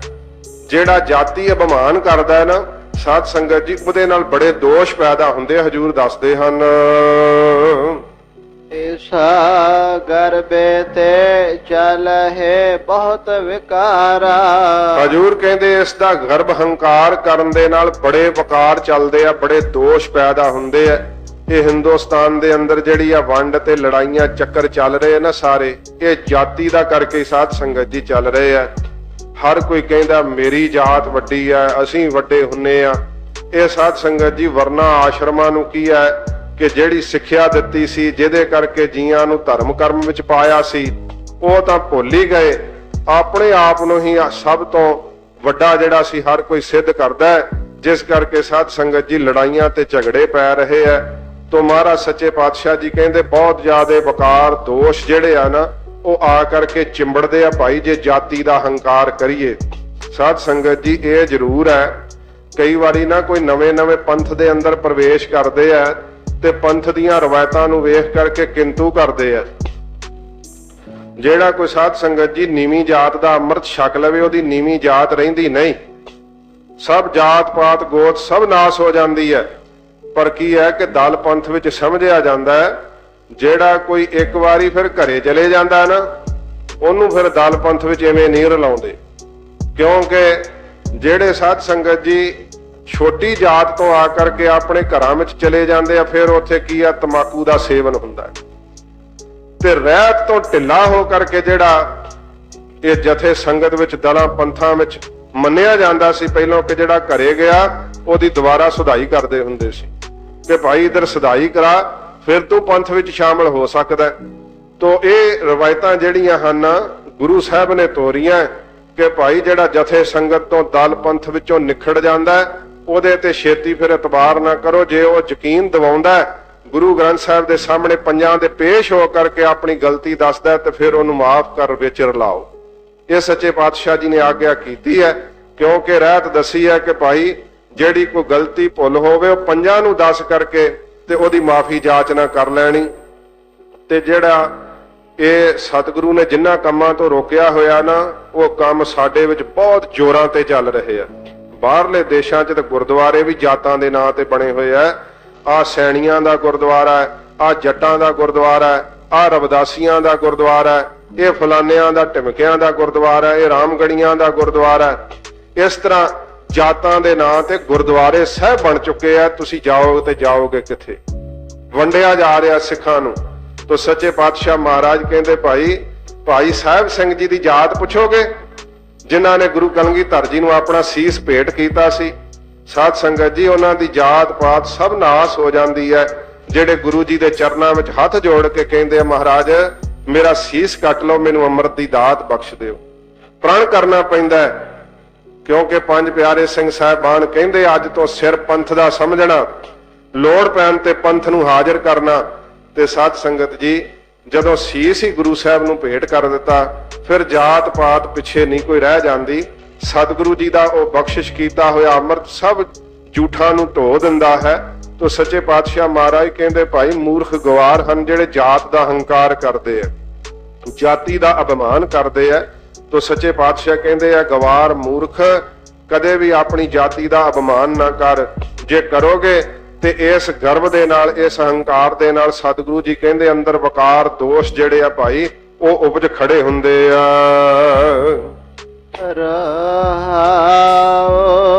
ਵਿਸ਼ਰਾਮ ਦੇ ਕੇ ਮਹਾਰਾਜ ਫਰਮਾਉਂਦੇ ਹਨ, ਚਾਰੇ ਵਰਨ ਆਖੈ ਸਭ ਕੋਈ। ਹਰ ਕੋਈ ਮਹਾਰਾਜ ਕਹਿੰਦੇ ਚਾਰ ਵਰਨ ਹੀ ਦੱਸਦਾ ਨਾ, ਖੱਤਰੀ ਬ੍ਰਾਹਮਣ ਸ਼ੂਦਰ ਤੇ ਵੈਸ਼। ਤੋ ਇਹ ਚਾਰ ਵਰਨ ਮਹਾਰਾਜ ਕਹਿੰਦੇ ਭਾਈ ਹਰ ਕੋਈ ਦੱਸਦਾ ਹੈ ਕਿ ਚੌਹਾਂ ਵਰਨਾਂ ਵਿੱਚ ਇਹ ਜਿਹੜੀ ਹੈ ਭਾਰਤ ਵਰਸ਼ ਦੀ ਜਨਤਾ ਨੂੰ ਵੰਡਿਆ ਹੋਇਆ ਹੈ। ਬ੍ਰਹਮ ਬਿੰਦ ਤੇ ਸਭ ਉਪਤ ਹੋਏ। ਪਰ ਮਹਾਰਾਜ ਕਹਿੰਦੇ ਫਿਰ ਸ਼ੂਦਰ ਵੈਸ਼ ਤੇ ਛਤਰੀ ਜਾਂ ਬ੍ਰਾਹਮਣ ਉਹ ਵੱਖਰੇ ਵੱਖਰੇ ਕਿਵੇਂ ਰਹਿ ਜਾਊਗੇ ਜਦੋਂ ਬ੍ਰਹਮ ਬਿੰਦ ਤੇ ਸਭ ਉਪਤ ਹੋਈ। ਜਦੋਂ ਕਿ ਬ੍ਰਹਮ ਦੀ ਬਿੰਦ ਤੋਂ ਭਾਵ ਬ੍ਰਹਮ ਦੀ ਅੰਸ਼ ਤੋਂ ਹੀ ਸਾਰਾ ਕੁਝ ਉਤਪਨ ਹੋ ਰਿਹਾ ਹੈ, ਤੇ ਫਿਰ ਬ੍ਰਾਹਮਣ ਕਿਹਨੂੰ ਕਵਾਂਗੇ ਤੇ ਸ਼ੂਦਰ ਕਿਹਨੂੰ ਕਵਾਂਗੇ ਤੇ ਵੈਸ਼ ਕਿਹਨੂੰ ਕਵਾਂਗੇ ਤੇ ਛਤਰੀ ਕਿਹਨੂੰ ਕਵਾਂਗੇ? ਕਿਉਂਕਿ ਬ੍ਰਹਮ ਦੀ ਅੰਸ਼ ਤੋਂ ਹੀ ਸਭ ਕੁਝ ਉਤਪਨ ਹੋ ਰਿਹਾ, ਪੈਦਾ ਹੋ ਰਿਹਾ। ਅਥਵਾ ਸੱਚੇ ਪਾਤਸ਼ਾਹ ਕਹਿੰਦੇ ਨੇ ਬ੍ਰਹਮ ਬਿੰਦ ਤੇ, ਬ੍ਰਹਮ ਦੀ ਬਿੰਦ ਕੀ ਹੈ ਸਾਧ ਸੰਗਤ ਜੀ? ਬ੍ਰਹਮ ਦੀ ਬਿੰਦ ਹੈ ਪਾਣੀ। ਸੱਚੇ ਪਾਤਸ਼ਾਹ ਮਹਾਰਾਜ ਕਹਿੰਦੇ ਨੇ ਜਿਸ ਪਾਣੀ ਤੇ ਤੂੰ ਘੜਿਆ, ਜਿਸ ਪਾਣੀ ਦੇ ਨਾਲ ਜੀਵ ਤੈਨੂੰ ਘੜਿਆ ਗਿਆ ਹੈ, ਮਾਟੀ ਕਾਲੇ ਦੇਹੁਰਾ ਕਰਿਆ, ਇਸ ਪਾਣੀ ਤੋਂ ਜੀਵ ਦੀ ਉਤਪਤੀ ਹੋਈ ਹੈ। ਹਜੂਰ ਨੇ ਬਾਣੀ ਵਿੱਚ ਕਿਹਾ ਸਾਚੇ ਤੇ ਪਵਨਾ ਭਇਆ, ਪਵਨਾ ਤੇ ਜਲ ਹੋਏ, ਜਲ ਤੇ ਤ੍ਰਿਭੁਵਨ ਸਾਜਿਆ, ਘਟ ਘਟ ਜੋਤ ਸਮੋਏ। ਸੱਚੇ ਪਾਤਸ਼ਾਹ ਕਹਿੰਦੇ ਜਲ ਤੋਂ ਹੀ ਤਿੰਨਾਂ ਭਵਨਾਂ ਦੀ ਸਿਰਜਣਾ ਹੋਈ ਹੈ। ਤੇ ਪਾਣੀ ਮੈਲਾ ਮਾਟੀ ਗੋਰੀ। ਸੱਚੇ ਪਾਤਸ਼ਾਹ ਮਹਾਰਾਜ ਕਹਿੰਦੇ ਨੇ ਇਸ ਮਾਟੀ ਕੀ ਪੁੱਤਰੀ ਜੋਰੀ। ਇਹ ਸਾਧ ਸੰਗਤ ਜੀ ਮਿੱਟੀ ਦਾ ਬਣਿਆ ਹੋਇਆ ਪੁਤਲਾ ਹੈ। ਤੋ ਸੱਚੇ ਪਾਤਸ਼ਾਹ ਜੀ ਮਹਾਰਾਜ ਕਹਿੰਦੇ ਆ ਜੇ ਭਾਈ ਬ੍ਰਹਮ ਬਿੰਦ, ਜੇ ਤੂੰ ਬ੍ਰਹਮ ਨੂੰ ਬਿੰਦ ਦਾ ਨਾ ਭਾਵ ਜਾਣਦਾ ਤੇ ਤੈਨੂੰ ਪਤਾ ਲੱਗ ਜਾਣਾ ਸੀ ਸਭ ਕੁਝ ਇੱਕਸ ਤੋਂ ਹੀ ਉਪਤ ਹੋਇਆ, ਪਰਮੇਸ਼ਰ ਤੋਂ ਹੀ ਉਤਪਨ ਹੋਇਆ। ਇਸੇ ਕਰਕੇ ਹਜੂਰ ਨੇ ਸ਼ਬਦ ਕਹੇ ਨੇ ਏਕ ਨੂਰ ਤੇ ਸਭ ਜਗ ਉਪਜਿਆ, ਕੌਣ ਭਲੇ ਕੋ ਮੰਦੇ। ਇਹ ਸੱਚੇ ਪਾਤਸ਼ਾਹ ਜੀ ਮਹਾਰਾਜ ਦੀ ਬਾਣੀ ਕਹਿੰਦੀ ਹੈ। ਹਜੂਰ ਨੇ ਐਸੇ ਕਰਕੇ ਸ਼ਬਦ ਕਹੇ ਨੇ ਮਾਨਸ ਕੀ ਜਾਤ ਸਭ ਇੱਕ ਪਹਿਚਾਨ ਬੋ, ਕਿ ਭਾਈ ਕੋਈ ਹਿੰਦੂ ਕਹਿੰਦਾ, ਕੋਈ ਤੁਰਕ ਕਹਿੰਦਾ, ਕੋਈ ਰਾਫਜੀ ਕਹਿੰਦਾ, ਕੋਈ ਇਮਾਮ ਸਾਫੀ ਕਹਿੰਦਾ। ਸੱਚੇ ਪਾਤਸ਼ਾਹ ਮਹਾਰਾਜ ਕਹਿੰਦੇ ਭਾਈ ਮਨੁੱਖ ਦੀ ਤਾਂ ਜਾਤੀ ਇੱਕੋ ਹੀ ਹੈ, ਕਿਉਂਕਿ ਇੱਕ ਨੂਰ ਤੋਂ ਪੈਦਾ ਹੋਇਆ ਸਾਰਾ ਇਹ ਸੰਸਾਰ। ਤੋ ਇਸ ਕਰਕੇ ਹਜੂਰ ਕਹਿੰਦੇ ਪੰਡਤ ਜੀ ਬ੍ਰਾਹਮਣ ਕਿਵੇਂ ਹੋ ਗਏ ਤੇ ਛਤਰੀ ਤੇ ਸੂਦ ਤੇ ਵੈਸ ਕਿਵੇਂ ਬਣ ਗਏ? ਕਿਉਂਕਿ ਬ੍ਰਹਮ ਬਿੰਦ ਤੇ ਸਭ ਉਪਤ ਹੋਈ। ਇੱਕ ਬ੍ਰਹਮ ਤੋਂ ਹੀ, ਇੱਕ ਨਿਰੰਕਾਰ ਤੋਂ ਹੀ ਜਦੋਂ ਸਭ ਕੁਝ ਉਤਪਨ ਹੋਇਆ, ਪੈਦਾ ਹੋਇਆ ਹੈ। ਮਾਟੇ ਏਕ ਸਗਲ ਸੰਸਾਰਾ। ਸਾਰੇ ਸੰਸਾਰ ਦੇ ਜੀਆਂ ਨੂੰ ਬਣਾਉਣ ਵਾਸਤੇ ਇੱਕੋ ਹੀ ਪੰਜਾਂ ਤੱਤਾਂ ਦੀ ਮਿੱਟੀ ਵਾਹਿਗੁਰੂ ਨੇ ਲਾਈ ਹੈ। ਕੀ ਪੰਡਤ ਜੀ ਤੁਹਾਡੇ ਵਿੱਚ ਕੋਈ ਛੇਵਾਂ ਤੱਤ ਰਚ ਕੇ ਪਰਮੇਸ਼ਰ ਨੇ ਤੁਹਾਡੀ ਸਿਰਜਣਾ ਕੀਤੀ ਹੈ? ਨਹੀਂ, ਮਿੱਟੀ ਇੱਕੋ ਹੀ ਹੈ ਪੰਜਾਂ ਤੱਤਾਂ ਦੀ, ਜਿਹਦੇ ਨਾਲ ਮੇਰੇ ਵਾਹਿਗੁਰੂ ਨੇ ਇਸ ਸੰਸਾਰ ਨੂੰ ਰਚਿਆ ਹੈ, ਸਿਰਜਿਆ ਹੈ। ਬਹੁ ਬੇਧਾ ਭਾਂਡੇ ਕੜਾ ਕੁਮਾਰਾ। ਤੇ ਬ੍ਰਹਮਾ ਰੂਪੀ ਕੁਲਾਲ ਘੁਮਿਆਰ ਬਣਾ ਕਰਕੇ ਨਾ ਬਹੁਤ ਤਰੀਕਿਆਂ ਦੇ ਭਾਂਡੇ ਰਚ ਦਿੱਤੇ ਐ। ਸਾਧ ਸੰਗਤ ਜੀ ਇਹਨਾਂ ਭਾਂਡਿਆਂ ਬਾਰੇ ਵੀ ਅਜੇ ਤੱਕ ਜੀਵ ਨੂੰ ਪਤਾ ਨਹੀਂ ਜੇ ਲੱਗਾ। ਸਾਇੰਸ ਨੇ ਬੜੀ ਤਰੱਕੀ ਕਰ ਲਈ ਹੈ। ਤੋ ਸੱਚੇ ਪਾਤਸ਼ਾਹ ਜੀ ਮਹਾਰਾਜ ਕਹਿੰਦੇ ਆ ਬਹੁ ਵਿਧ ਭਾਂਡੇ ਘੜੇ ਘੁਮਾਰਾ। ਜਿਵੇਂ ਭਾਂਡੇ ਘੜਦਾ ਨਾ ਘੁਮਿਆਰ, ਕੋਈ ਦੌਰੀ ਬਣਾ ਦਿੰਦਾ, ਕੋਈ ਪਿਆਲਾ ਬਣਾ ਦਿੰਦਾ, ਕੋਈ ਘੜਾ ਬਣਾ ਦਿੰਦਾ, ਕੋਈ ਸਰਾਹੀ ਬਣਾ ਦਿੰਦਾ, ਤੇ ਮਿੱਟੀ ਵੱਖਰੀ ਵੱਖਰੀ ਲਾਉਂਦਾ। ਉਹ ਹੀ ਮਿੱਟੀ ਨਾਲ ਚੱਕ ਕੇ ਸ਼ਕਲਾਂ ਦੇਈ ਜਾਂਦਾ ਅੱਗੇ। ਇਸੇ ਤਰ੍ਹਾਂ ਸਾਧ ਸੰਗਤ ਜੀ ਸੱਚੇ ਪਾਤਸ਼ਾਹ ਨੇ ਸੰਸਾਰ ਪੈਦਾ ਕੀਤਾ। ਹਜੂਰ ਦੀ ਬਾਣੀ ਕਹਿੰਦੀ ਹੈ ਕੋਈ ਨਾ ਕਿਹੋ ਜਿਹਾ ਉਪਾਇਆ, ਕੋਈ ਕਿਸੇ ਵਰਗਾ ਹੀ ਪੈਦਾ ਨਹੀਂ ਕੀਤਾ। ਵੇਖੋ ਉਸੇ ਤੱਤਾਂ ਨਾਲ ਸਾਰੇ ਬਣੇ ਹੋਏ ਆ, ਕਿਸੇ ਦਾ ਨੱਕ ਅੱਖ ਕੋਈ ਨਹੀਂ ਰਲਦੇ, ਸਭ ਵੱਖੋ ਵੱਖਰੇ ਪੈਦਾ ਕੀਤੇ ਹੋਏ ਆ। ਕੋਈ ਸਾਧ ਸੰਗਤ ਜੀ ਨਿਰਮਲੇ ਦੋ ਸਾਧੂ ਸੀਗੇ, ਉਹ ਇਸ਼ਨਾਨ ਕਰਨ ਲੱਗੇ ਤੇ ਉਹ ਦੋਵਾਂ ਦਾ ਇੱਕੋ ਜਿਹਾ ਹੀ ਰੂਪ ਸੀ, ਜੁੜਵਾ ਸੀਗੇ। ਤੇ ਸਤਪੁਰਸ਼ਾਂ ਨੂੰ ਪ੍ਰੇਮੀ ਕਹਿੰਦੇ, ਮਹਾਰਾਜ ਤੁਸੀਂ ਵੇਖੋ ਕਹਿੰਦੇ ਆ ਬਾਣੀ 'ਚ ਲਿਖਿਆ ਕਿ ਕੋਈ ਕਿਹੋ ਜਿਹਾ ਪੈਦਾ ਹੀ ਨਹੀਂ ਕੀਤਾ, ਆ ਦੋਵੇਂ ਭਰਾ ਇੱਕੋ ਜਿਹੇ ਆ। ਮਹਾਂਪੁਰਖ ਕਹਿੰਦੇ ਭਾਈ ਨਹੀਂ, ਫਰਕ ਤਾਂ ਜ਼ਰੂਰ ਹੋਊਗਾ। ਤੇ ਕਹਿੰਦੇ ਨਹੀਂ ਮਹਾਰਾਜ ਵੇਖੋ ਫਰਕ ਹੀ ਕੋਈ ਨਹੀਂ, ਇੱਕੋ ਜਿਹੇ ਲੱਗਦੇ ਆ। ਜਦੋਂ ਲੱਗੇ ਇਸ਼ਨਾਨ ਕਰਨ, ਇੱਕ ਦੀ ਲੱਕ ਵਿੱਚ ਫਲੈਰੀ ਦਾ ਦਾਗ ਤੇ ਇੱਕ ਦੇ ਹੈ ਨਹੀਂ ਸੀਗਾ। ਮਹਾਂਪੁਰਖ ਕਹਿੰਦੇ ਉਹ ਵੇਖੋ ਭਾਈ, ਪੂਰੇ ਗੁਰੂ ਦੀ ਬਾਣੀ ਨੂੰ ਕੋਈ ਝੂਠ ਨਹੀਂ ਕਰ ਸਕਦਾ, ਕੋਈ ਵੀ ਕਿਹੋ ਜਿਹਾ ਇੱਕ ਉਪਾਇਆ ਹੀ ਨਹੀਂ ਪਰਮੇਸ਼ਰ ਨੇ। ਵੇਖੋ ਕਿਸੇ ਦੀ ਚਾਲ ਰਫਤਾਰ ਗੁਫਤਾਰ ਕਿਸੇ ਦੂਸਰੇ ਨਾਲ ਨਹੀਂ ਮਿਲਦੀ। ਇੱਕੋ ਹੀ ਮਾਤਾ ਦੇ ਪੇਟ ਤੋਂ ਜਨਮ ਲੈ ਕੇ ਦੋਵਾਂ ਭਰਾਵਾਂ ਦਾ ਸੁਭਾਅ ਵੱਖਰੋ ਵੱਖਰਾ ਹੀ ਹੁੰਦਾ ਹੈ, ਰਲਦਾ ਹੀ ਨਹੀਂ ਕੋਈ ਕਿਸੇ ਦੇ ਨਾਲ। ਇਉਂ ਬ੍ਰਹਮਾ ਰੂਪੀ ਕਲਾਲ ਪੈਦਾ ਕੀਤਾ ਤੇ ਬਹੁਤ ਤਰ੍ਹਾਂ ਦੇ ਭਾਂਡੇ ਜਿਹੜੇ ਕੀ ਆ ਜੀਵ ਪੈਦਾ ਕਰ ਦਿੱਤੇ। 4 ਖਾਣੀਆਂ ਦੇ ਅੰਦਰ ਜਿਹੜੀ ਅੰਡਜ ਖਾਣੀ ਹੈ ਉਹਦੇ ਵਿੱਚ ਜੀਵ ਪੈਦਾ ਹੋ ਰਹੇ ਆ ਤਰ੍ਹਾਂ ਤਰ੍ਹਾਂ ਦੀਆਂ ਸ਼ਕਲਾਂ ਵਾਲੇ। ਫਿਰ ਜੇਰਜ ਖਾਣੀ ਹੈ ਜਿਹਦੇ ਵਿੱਚ ਅਸੀਂ ਵੀ ਆਉਨੇ ਆ, ਤਰ੍ਹਾਂ ਤਰ੍ਹਾਂ ਦੀਆਂ ਸ਼ਕਲਾਂ ਵਾਲੇ ਜੀਵ ਪੈਦਾ ਹੋ ਰਹੇ ਆ। ਵੇਖੋ ਫਿਰ ਉਹਨਾਂ ਦੇ ਅੱਗੇ ਕੀ ਆ, ਹਜੂਰ ਦੀ ਬਾਣੀ ਕਹਿੰਦੀ ਆ ਰੰਗੀ ਰੰਗੀ ਭਾਤੀ ਕਰ ਕਰ ਜਿਨਸੀ ਮਾਇਆ ਜਿਨ ਉਪਾਈ। ਇਹ ਤੇ ਰੰਗਾ ਰੰਗਾਂ ਦੀ ਦੁਨੀਆ ਕੇ ਜਿਨਸਾਂ ਧਰੀਆਂ ਹੋਈਆਂ। ਜਿਵੇਂ ਸਾਧ ਸੰਗਤ ਜੀ ਵੇਖੋ ਘੋੜਾ ਹੈ ਤੇ ਉਹਦੇ ਘੋੜੇ ਦੀਆਂ ਕਿੰਨੀਆਂ ਜਿਨਸਾਂ ਬਣਾ ਦਿੱਤੀਆਂ। ਜਿਹੜੇ ਘੋੜਿਆਂ ਦੇ ਵਪਾਰੀ ਉਹਨਾਂ ਨੂੰ ਪੁੱਛੋ ਕਿ ਕਿਸ ਤਰ੍ਹਾਂ ਦੇ ਕਿੱਥੋਂ ਦਾ ਘੋੜਾ ਹੈ, ਇਹਦੀ ਕੀ ਨਸਲ ਹੈ, ਸਭ ਅੱਗੇ ਤੋਂ ਅੱਗੇ ਬੜਾ ਖਲਾਰਾ ਇਹਨਾਂ ਦਾ। ਜੇ ਮਨੁੱਖ ਦੀਆਂ ਨਸਲਾਂ ਵੇਖੀਏ ਤੇ ਮਨੁੱਖ ਦੀਆਂ ਨਸਲਾਂ ਕਿਹੜੀਆਂ ਰਲਦੀਆਂ। ਗੋਰਿਆਂ ਨੂੰ ਅਸੀਂ ਇੱਕੇ ਜਿਹੇ ਲੱਗਦੇ ਆ, ਕਹਿੰਦੇ ਨਹੀਂ ਉਹ ਤੁਹਾਡੀਆਂ ਸ਼ਕਲਾਂ ਇੱਕੋ ਜੀਆਂ, ਸਾਨੂੰ ਵਖਰੇਵਾ ਲੱਗਦਾ ਨਾ।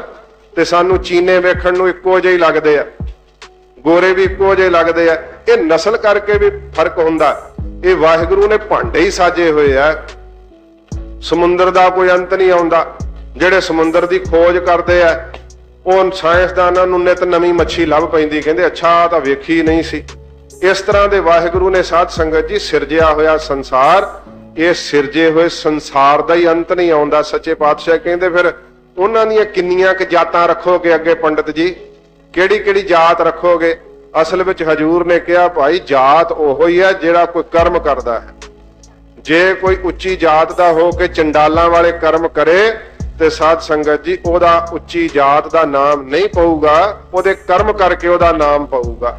ਤੋ ਸੱਚੇ ਪਾਤਸ਼ਾਹ ਜੀ ਮਹਾਰਾਜ ਨੇ ਇਸ ਕਰਕੇ ਜਿਹੜੇ ਨੀਵੇਂ ਸਨ ਗਰੀਬ ਰੁਲਦੇ ਹੋਏ ਉਹਨਾਂ ਵਾਸਤੇ ਸਤਿਗੁਰੂ ਨੇ ਕਿਹਾ ਇਨ ਗਰੀਬ ਸਿੱਖਣ ਕੋ ਦਿਓ ਪਾਤਸ਼ਾਹੀ ਯਾਦ ਰੱਖੈ ਹਮਰੀ ਗੁਰਿਆਈ। ਸੱਚੇ ਪਾਤਸ਼ਾਹ ਮਹਾਰਾਜ ਕਹਿੰਦੇ ਨਾ ਰੁਲਦਿਆਂ ਨੂੰ ਮੈਂ ਪਾਤਸ਼ਾਹੀ ਦੇਣੀ ਹੈ। ਜਿਹੜੇ ਸਮਝਿਆ ਸੀ ਹਿੰਦੁਸਤਾਨ ਦੇ ਉਹਨਾਂ ਜੀਆਂ ਨੇ ਕਿ ਅਸੀਂ ਲੁੱਟਣ ਵਾਸਤੇ ਹੀ ਬਣੇ ਆ, ਇਹ ਕਮਾਈ ਕਰਦੇ ਆ ਤੇ ਇਹ ਲਟਾਉਣ ਵਾਸਤੇ ਇਕੱਠੀ ਕਰਦੇ ਆ। ਸੱਚੇ ਪਾਤਸ਼ਾਹ ਜੀ ਮਹਾਰਾਜ ਨੇ ਉਹਨਾਂ ਰੁਲਦਿਆਂ ਦੇ ਹੱਥਾਂ ਵਿੱਚ ਸ੍ਰੀ ਸਾਹਿਬਾਂ ਪਕੜਾ ਕਰਕੇ ਗਰੀਬ ਨਵਾਜ ਨੇ ਜਰਵਾਣੇ ਦੇ ਸਾਹਮਣੇ ਡਟਣ ਲਈ ਮਜ਼ਬੂਤ ਕਰ ਦਿੱਤਾ। ਐਸਾ ਹਿਰਦਾ ਦਿੱਤਾ ਸੱਚੇ ਪਾਤਸ਼ਾਹ ਜੀ ਮਹਾਰਾਜ ਨੇ। ਵਾਹਿਗੁਰੂ ਨੇ ਸੰਸਾਰ ਰਚਿਆ। ਤੋ ਸਾਧ ਸੰਗਤ ਜੀ ਸੱਚੇ ਪਾਤਸ਼ਾਹ ਜੀ ਮਹਾਰਾਜ ਕਹਿੰਦੇ ਪੰਡਤ ਜੀ ਇਹਦੇ ਵਿੱਚ ਜਿਹੜੀਆਂ ਜਾਤਾਂ ਬਣਾਈਆਂ ਹੋਈਆਂ ਨੇ ਤੁਸੀਂ ਆਪ ਵਰਨਾ ਆਸ਼ਰਮਾਂ ਦੀ ਵੰਡ ਪਾ ਲਈ ਹੈ। ਅੱਗੇ ਗਰੀਬ ਨਵਾਜ ਕਹਿੰਦੇ ਉਹ ਤਾਂ ਬ੍ਰਹਮਾ ਰੂਪੀ ਘੁਮਿਆਰ ਸਾਜ ਕਰਕੇ ਬਹੁਤ ਤਰੀਕਿਆਂ ਦੇ ਭਾਂਡੇ ਜਿਹੜੇ ਆ ਸ਼ਰੀਰਾਂ ਰੂਪੀ ਵਾਹਿਗੁਰੂ ਨੇ ਬਣਾਏ ਹੋਏ ਆ। 3 ਗੁਣ ਨੇ ਮਾਇਆ ਦੇ, ਰਜੋ ਗੁਣ ਤਮੋ ਗੁਣ ਸਤੋ ਗੁਣ। ਕੋਈ ਰਾਜਸੀ ਤਾਮਸੀ ਪੈਦਾ ਕੀਤੇ ਹੋਏ ਆ, ਕੋਈ ਤਾਮਸੀ ਸਾਤਕੀ ਪੈਦਾ ਕੀਤੇ ਹੋਏ ਆ। ਤੋ ਇਸ ਤਰ੍ਹਾਂ ਮਿਸ਼ਰਤ ਨੇ ਸਾਰੇ, ਕੋਈ ਵੱਖਰੇ ਵੀ ਹੈਗੇ। ਤਮੋ ਗੁਣੀ ਆ ਕੱਲੇ ਬੜਾ ਹੀ ਕ੍ਰੋਧ ਆਉਂਦਾ, ਕਦੇ ਸ਼ਾਂਤੀ ਆਉਂਦੀ ਨਹੀਂ। ਕੜੇ ਜਿਹੜੇ ਸਾਧ ਸੰਗਤ ਜੀ ਸ਼ਾਂਤ ਚਿਤ ਰਹਿੰਦੇ ਆ, ਜਸ ਦੀ ਇੱਛਾ ਮਨ ਵਿੱਚ ਹੈ, ਉਹ ਸ਼ਾਂਤ ਕੀ ਸੁਭਾਅ ਹੀ ਆ ਕੱਲਾ। ਤੋ ਇਸ ਤਰ੍ਹਾਂ ਮਹਾਰਾਜ ਕਹਿੰਦੇ ਬਹੁਤ ਵਿਧੀਆਂ ਦੇ ਹੈ, ਇਹਨਾਂ ਨੂੰ ਭਾਈ ਗਿਣਿਆ ਨਹੀਂ ਜਾ ਸਕਦਾ। ਪੰਚ ਤਤ ਮੇਲਾ ਦੇਹ ਕਾ ਆਕਾਰਾ। ਪੰਜਾਂ ਤੱਤਾਂ ਨੂੰ ਮਿਲਾ ਕਰਕੇ ਵਾਹਿਗੁਰੂ ਜੀ ਨੇ ਦੇਹ ਦਾ ਆਕਾਰ ਬਣਾ ਦਿੱਤਾ ਹੈ। ਜਿਹੜੇ 5 ਤੱਤ ਹਨ ਸਾਧ ਸੰਗਤ ਜੀ, ਜਿਹਦੀ ਸੁਰਤ ਟਿਕ ਜਾਂਦੀ ਹੈ ਨਾ, ਟਿਕੀ ਹੋਈ ਸੁਰਤ ਨਾਲ ਇੱਥੋਂ ਤੱਕ ਅਵਸਥਾ ਚਲੀ ਜਾਂਦੀ ਹੈ ਕੋਈ 5 ਤੱਤਾਂ ਨੂੰ ਨਖੇੜ ਦਿੰਦੇ ਆ। ਜਦੋਂ 5 ਤੱਤਾਂ ਨੂੰ ਨਖੇੜ ਦਿੰਦੇ ਆ ਫਿਰ ਇਹ ਸਥੂਲ ਦੇਹ ਦਿਖਾਈ ਨਹੀਂ ਦਿੰਦੀ। ਸਥੂਲ ਦੇਹ ਜਿਹੜੀ ਆ ਫਿਰ ਦਿਸਣੋਂ ਹਟ ਜਾਂਦੀ ਹੈ। ਸਾਡੀ ਨਿਗਾਹ ਉੱਥੇ ਦਿਸਦੀ ਹੈ ਜਿੱਥੇ ਸਾਧ ਸੰਗਤ ਜੀ ਨਿਗਾਹ ਮੁੜ ਕੇ ਵਾਪਸ ਆਵੇ, ਦ੍ਰਿਸ਼ਟੀ ਵਾਪਸ ਆਵੇ ਨਾ ਮੁੜ ਕੇ, ਫਿਰ ਅਸੀਂ ਵੇਖ ਸਕਦੇ ਹਾਂ। ਕਈ ਵਾਰੀ ਤੁਸੀਂ ਵੇਖਿਆ ਹੁੰਦਾ ਕਈ ਦੁਕਾਨਦਾਰਾਂ ਨੇ ਆਪਣਾ ਸਮਾਨ ਵੇਚਣ ਲਈ ਸ਼ੀਸ਼ੇ ਬਾਹਲੇ ਲਿਸ਼ਕਾਏ ਹੁੰਦੇ ਆ। ਤੇ ਉਹ ਸ਼ੀਸ਼ੇ ਇੰਨੇ ਲਿਸ਼ਕੇ ਹੁੰਦੇ ਆ, ਉਹਦੇ ਵਿੱਚ ਦੀ ਸਾਡੀ ਨਿਗਾਹ ਵਾਪਸ ਨਹੀਂ ਮੁੜਦੀ ਤੇ ਕਈਆਂ ਵਿਚਾਰਿਆਂ ਦਾ ਮੱਥਾ ਹੀ ਸ਼ੀਸ਼ੇ ਨਾਲ ਜਾ ਵੱਜਦਾ, ਕਿਉਂਕਿ ਨਿਗਾਹ ਨਹੀਂ ਵਾਪਸ ਮੁੜਦੀ, ਪ੍ਰਤੀਤ ਨਹੀਂ ਹੁੰਦਾ। ਫਿਰ ਮੱਥਾ ਵਿੱਚ ਵੱਜੇ ਪ੍ਰਤੀਤ ਹੁੰਦਾ ਕਿ ਇੱਥੇ ਸ਼ੀਸ਼ਾ। ਜਿਹੜੇ ਤੱਤਾਂ 'ਚ ਤੱਤ ਪਹਿਲੋਂ ਰਲਾਉਣਾ ਜਾਣਦੇ ਆ ਨਾ, ਸੁਰਤ ਨੂੰ ਟਿਕਾ ਕਰਕੇ, ਉਹ ਜੋਗੀ ਪੁਰਖ ਅਲੋਪ ਹੋ ਜਾਂਦੇ ਆ। ਤੋ ਮਹਾਰਾਜ ਕਹਿੰਦੇ ਪੰਜਾਂ ਤੱਤਾਂ ਨੂੰ ਮਿਲਾ ਕਰਕੇ, ਅਪ ਤੇਜ ਬਾਏ ਪ੍ਰਿਥਵੀ ਆਕਾਸ਼ਾ, ਇਹ ਪੰਜ ਤੱਤ ਨੇ। ਇਹਨਾਂ ਪੰਜਾਂ ਤੱਤਾਂ ਨੂੰ ਰਲਾ ਕਰਕੇ ਵਾਹਿਗੁਰੂ ਨੇ ਇਸ ਦੇਹੀ ਦਾ ਆਕਾਰ ਕੀਤਾ ਹੈ। ਜਿਹੜਾ ਆਕਾਰ ਸਾਨੂੰ ਦਿਸਦਾ ਹੈ ਨਾ, ਇਹ ਪੰਜਾਂ ਤੱਤਾਂ ਦਾ ਸਾਧ ਸੰਗਤ ਜੀ ਮਿਲਾਪ ਹੈ। ਜੇ ਵੇਖੋ ਤੇ ਪਾਣੀ ਦਾ ਤੇ ਅੱਗ ਦਾ ਕੋਈ ਮੇਲ ਹੁੰਦਾ, ਪਰ ਪਰਮੇਸ਼ਰ ਨੇ ਬੰਨੇ ਹੋਏ ਇਸ ਦੇਹੀ ਦੇ ਆਕਾਰ ਦੇ ਅੰਦਰ ਵਿਰੋਧੀ ਤੱਤਾਂ ਨੂੰ ਇਸ ਦੇਹ ਦੇ ਅੰਦਰ ਵਾਹਿਗੁਰੂ ਨੇ ਜੋੜਿਆ ਹੋਇਆ ਹੈ। ਤੇ ਮਹਾਰਾਜ ਸੱਚੇ ਪਾਤਸ਼ਾਹ ਜੀ ਨੇ ਕਿਹਾ ਨਾ ਕਿ ਪੰਜ ਤੱਤ ਕਰ ਤੁਧ ਸ੍ਰਿਸ਼ਟ ਸਭ ਸਾਜੀ। ਮਹਾਰਾਜ ਤੁਸੀਂ ਪੰਜਾਂ ਤੱਤਾਂ ਦਾ ਮੇਲ ਕਰਕੇ ਇਹ ਸਾਰੀ ਸ੍ਰਿਸ਼ਟੀ ਦੀ ਜਿਹੜੀ ਹੈ ਸਿਰਜਣਾ ਕੀਤੀ ਹੋਈ ਹੈ, ਤੇ ਅਸੀਂ ਆਕਾਰਾਂ ਵਿੱਚ ਫਸ ਗਏ ਆ। ਆਪਣੇ ਆਪ ਨੂੰ ਸਥੂਲ ਦੇਹ ਦਾ ਆਕਾਰ ਮੰਨੀ ਬੈਠੇ ਆ ਕਿ ਇਹ ਮੈਂ ਹਾਂ। ਸਤਿਗੁਰੂ ਜੀ ਨੇ ਸਾਨੂੰ ਨਾਮ ਦੀ ਦਾਤ ਪ੍ਰਦਾਨ ਕਰਕੇ ਇਹਨਾਂ ਆਕਾਰਾਂ ਵਿੱਚੋਂ ਕੱਢਿਆ ਕਿ ਖਾਲਸਾ ਆਪਣੀ ਦੇਹ ਦਾ ਆਕਾਰ ਵੇਖ ਕੀ ਹੈ, ਇਹ ਤੱਤਾਂ ਦਾ ਸੁਮੇਲ ਹੈ ਕੇਵਲ। ਤੇ ਤੱਤਾਂ ਦਾ ਸੁਮੇਲ ਜਿਹੜਾ ਜੇ ਨਾ ਰਹੇ ਫਿਰ ਦੇਹੀ ਦਾ ਆਕਾਰ ਨਹੀਂ ਰਹਿੰਦਾ। ਤੋ ਇਸ ਕਰਕੇ ਹਜੂਰ ਕਹਿੰਦੇ ਭਾਈ ਪੰਜਾਂ ਤੱਤਾਂ ਦੇ ਮਿਲਾਪ ਨਾਲ ਵਾਹਿਗੁਰੂ ਜੀ ਨੇ ਇਹ ਦੇਹ ਦਾ ਆਕਾਰ ਜਿਹੜਾ ਹੈ ਉਹ ਬਣਾਇਆ ਹੈ। ਘਟ ਵਧ ਕੋ ਕਰੇ ਵਿਚਾਰਾ। ਹਜੂਰ ਕਹਿੰਦੇ ਭਾਈ ਵਿਚਾਰ ਕਰ ਲਓ, ਕੋਈ ਛੇਵਾਂ ਤੱਤ ਵਧਾ ਕੇ ਕਰ ਸਕਦਾ, ਜਾਂ ਕੋਈ ਇਸ ਤੋਂ ਇੱਕ ਤੱਤ ਘਾਟੀ ਜਾਵੇ ਤੇ ਫਿਰ ਦੇਹੀ ਦਾ ਆਕਾਰ ਰਹਿ ਜੂ। ਪਾਣੀ ਘਟ ਜੇ ਨਾ ਤੇ ਜੀਵ ਖਲੋਤਾ ਨਹੀਂ ਰਹਿ ਸਕਦਾ, ਉਸੇ ਵੇਲੇ ਗਲੂਕੋਜ਼ ਦੀਆਂ ਬੋਤਲਾਂ ਲਾ ਦਿੰਦੇ ਆ। ਇਸੇ ਕਰਕੇ ਕਿਹਾ ਜਲ ਕੀ ਭੀਤ ਪਵਨ ਕਾ ਥੰਬਾ। ਇਹ ਜਲ ਦੀ ਭੀਤ ਹੈ, ਕੰਧ ਆ ਇਸ ਦੇ ਅੰਦਰ, ਤੇ ਬਾਹਰ ਜਲ ਦੀ ਕੰਧ ਕੜੀ ਖੜੀ ਵੇਖੀ ਹੈ। ਜਲ ਦੀ ਤਾਂ ਕੰਧ ਹੋ ਨਹੀਂ ਸਕਦੀ। ਤੋ ਸੱਚੇ ਪਾਤਸ਼ਾਹ ਜੀ ਮਹਾਰਾਜ ਕਹਿੰਦੇ ਭਾਈ ਇਹ ਘੱਟ ਤੇ ਵੱਧ ਕੋਈ ਕਰ ਨਹੀਂ ਸਕਦਾ। ਪਰਮੇਸ਼ਰ ਵਾਹਿਗੁਰੂ ਨੇ ਪੰਜ ਤੱਤ ਕਰਕੇ ਸੰਪੂਰਨ ਕਰਕੇ ਇਹ ਆਕਾਰ ਪੈਦਾ ਕੀਤਾ ਹੈ, ਸਰੀਰ ਪੈਦਾ ਕੀਤਾ ਹੈ। ਤੋ ਚਾਰ ਖਾਣੀਆਂ ਦੇ ਜਿਹੜੇ ਸਰੀਰ ਨੇ ਸਤਿਗੁਰੂ ਜੀ ਕਹਿੰਦੇ ਭਾਈ ਇਹਨਾਂ ਤੱਤਾਂ ਤੋਂ ਹੀ ਉਤਪੰਨ ਹੋ ਰਹੇ ਆ। ਤੋ ਇਹਨਾਂ ਤੱਤਾਂ ਵਿੱਚੋਂ ਜੇ ਕੋਈ ਘਟ ਜਾਵੇ ਤੇ ਤਾਂ ਵੀ ਦੇਹੀ ਸਲਾਮਤ ਨਹੀਂ ਰਹਿੰਦੀ।